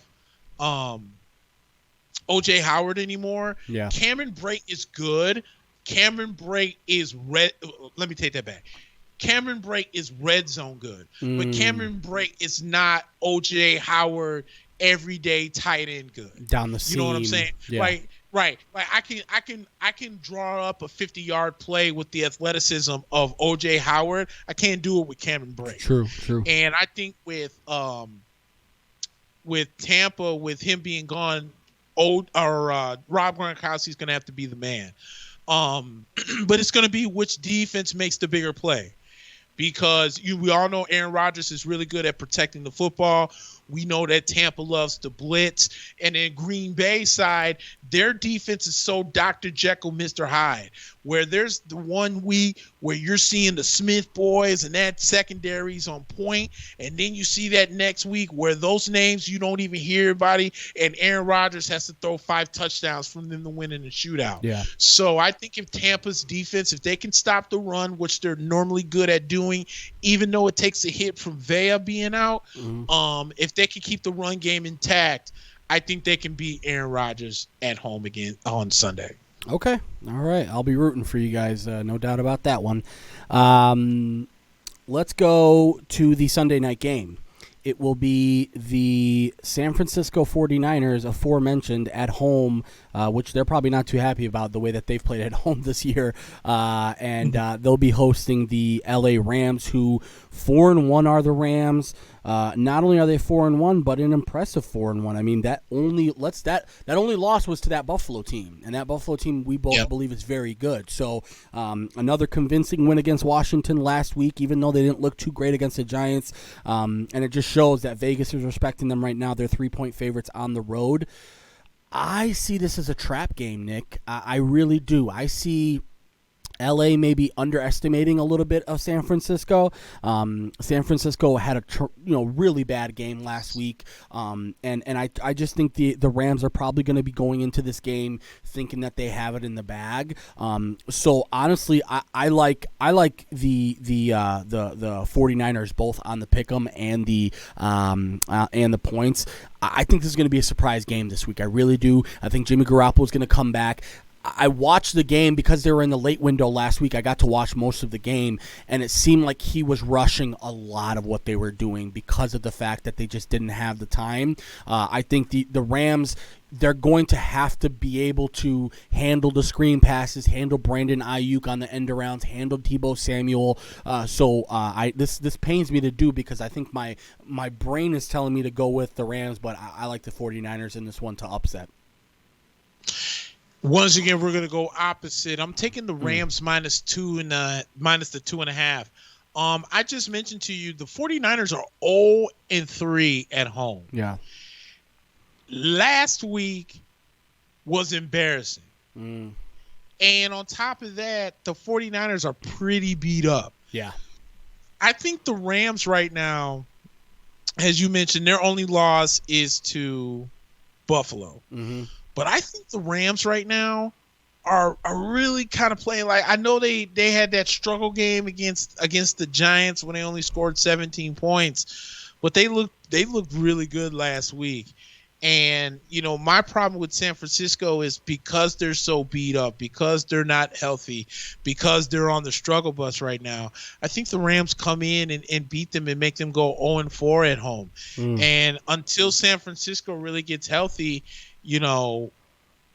especially defensively, I can see Jared Goff really going off in this game. So I like the Rams minus the 2.5 on this one. Yeah, that all makes sense. I mean, at the end of the day, no no Nick Bosa. A lot of the guys that they're losing on, and I know Greenlaw and Quan Alexander are going to be out this week again. So I don't know why I have a hunch for the 49ers, so I'm just going to go with my hunch. But another planned 2 Monday Night Football games, which is pretty interesting. It didn't happen. I don't know why. I don't know what difference it made. Can I say this Go too? ahead. Can I say this too? Why don't we just do this instead of doing the Thursday night game? I'm okay with it. Especially with the quality. Exactly. What's wrong with it? Yeah. What's wrong with it? Yeah. You get a 4:00 game. People are starting to come home, and then you get a night game instead of making people play on a short week that's not called Thanksgiving, and play Thursday night games. This is great. I think you hit it on the head, though. I think the only reason why they play on Thursdays is because of Thanksgiving and because they have to play that Thursday. And most teams, I mean, you know how the TV slate is. It's usually 4 to 5 games on Thanksgiving. I agree with you, especially with the lack of quality in the Thursday night games. Let's just make it. Honestly, I wasn't even that mad at the Tuesday night game last week. I mean, at the end of the day, is it conventional? No, but it's not conventional to have it on Thursday night either. So, I agree with you. I think it's cool to have 2 Monday night games. I just don't think they'll do it because ratings-wise, you're going to lose a lot of West Coast ratings starting at 4 o'clock. I mean, that's 4. That's true too. Yeah, 4 o'clock our time is what, 2 o'clock. 2 o'clock Western. That's really tough sell for a third of your viewer base. So that's the only reason why I think they probably won't do it moving forward. But I like it. The early game on Monday is an actually pretty interesting game. It's the 4-1 Buffalo Bills. They just lost their first game of the season. Albeit Tennessee, kind of caught them by surprise, but it was 42-16. You don't, that's not a luck game. I think Tennessee really earned that victory against Kansas City, who's 4-1. They're on the road. Is Kansas City going to Buffalo?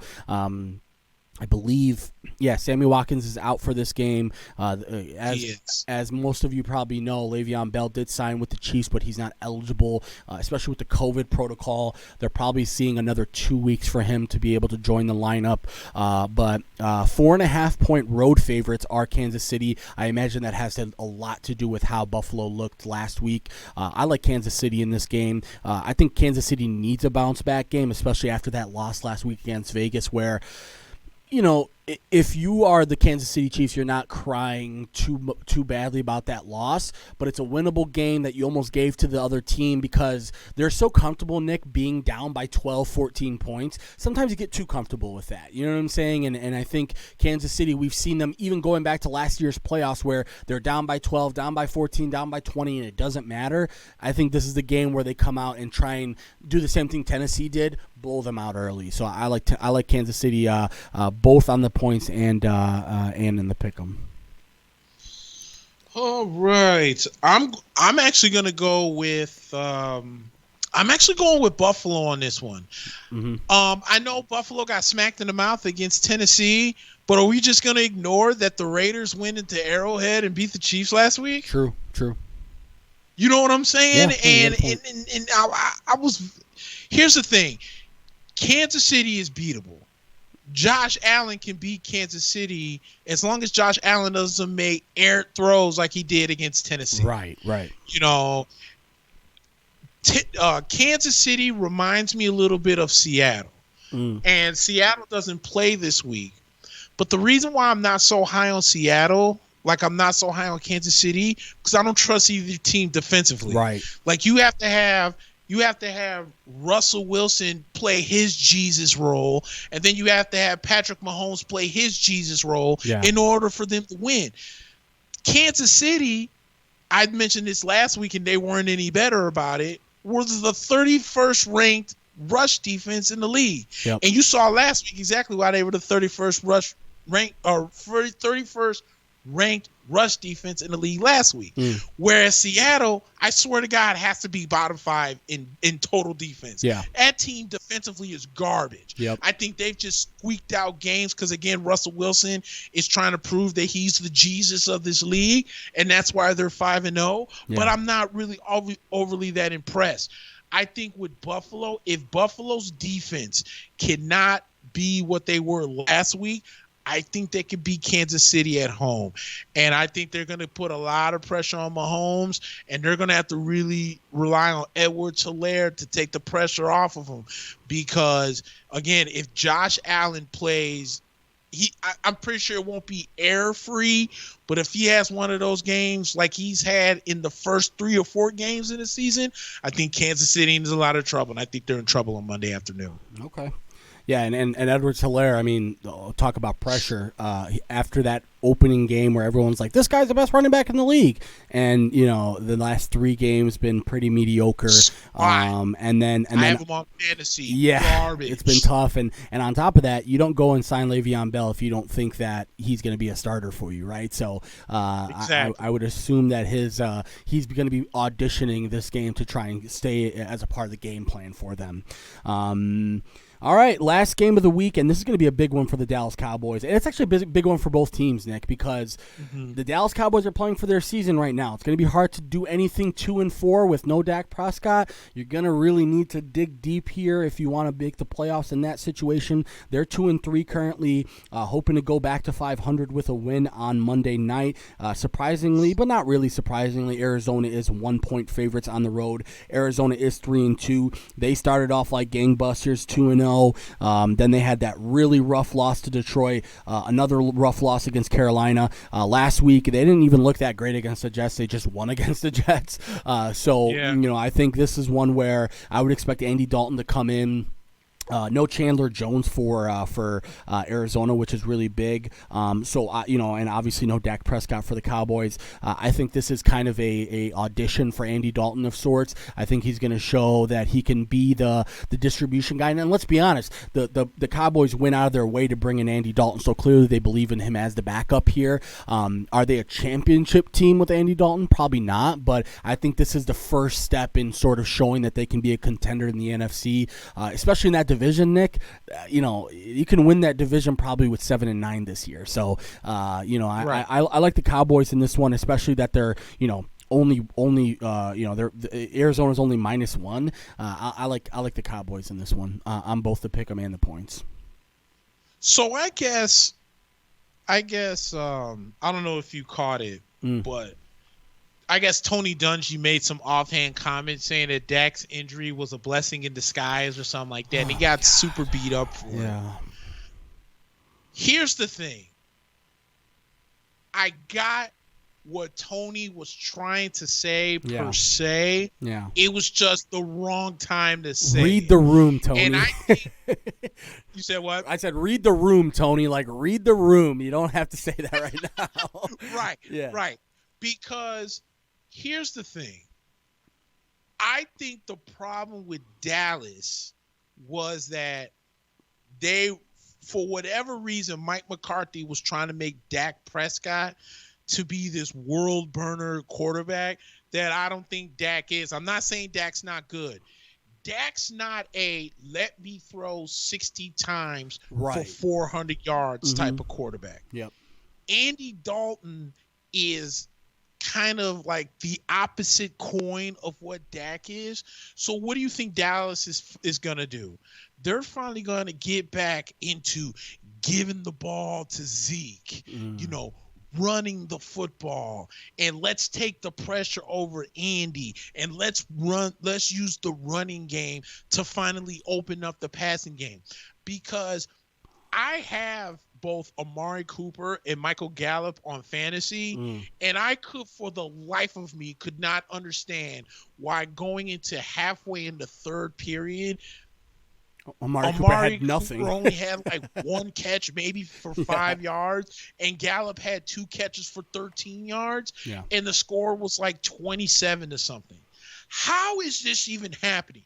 How do you have 3 of the most talented receivers in Cooper, Gallup, and CeeDee Lamb, and it's almost like none of them is catching the flipping football. Yeah. So I think this is the week where Dallas gets back to feeding Zeke, and let's use the run game to open up the passing game.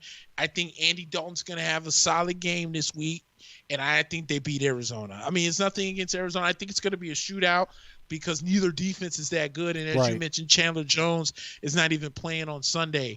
But I really like Dallas in this game. I think they went back-to-back games, get to 500, and in the weirdest way of me saying this, put some kind of stranglehold on the NFC East at 3-3. It's crazy to say that, right? Yeah. So we got an interesting slate. I'm getting the wrap up sign here from back here. So is there anything else, Nick, that you got for us until we just could keep talking? If you just gave us 2 mics and left us alone, we would just talk for 8 to 12 hours. Might not even might die from dehydration. But anything else that we missed? I think we pretty much hit everything on the head for right now. All right, cool. Well, we'll be back next week, of course, around the same time. We'll have, obviously, a World Series talk for you guys next week. More than likely talk about some NBA draft stuff, NHL free agency stuff. We'll be certainly talking about the Khabib-Gaethje fight next week. So lots and lots of stuff to tune into next week. So appreciate everyone on the support again. Do us a huge favor, PodRiver, mackandblack.com. Continue to share out the show. Continue to tell people about it. We really appreciate it. See us on YouTube. Yeah, check us out on YouTube next week. We should be streaming live on YouTube as well, so we'll give some updates on the page for that one. But really appreciate everyone and their support. For Nick over in Houston, I'm Mack. We'll see you. Peace.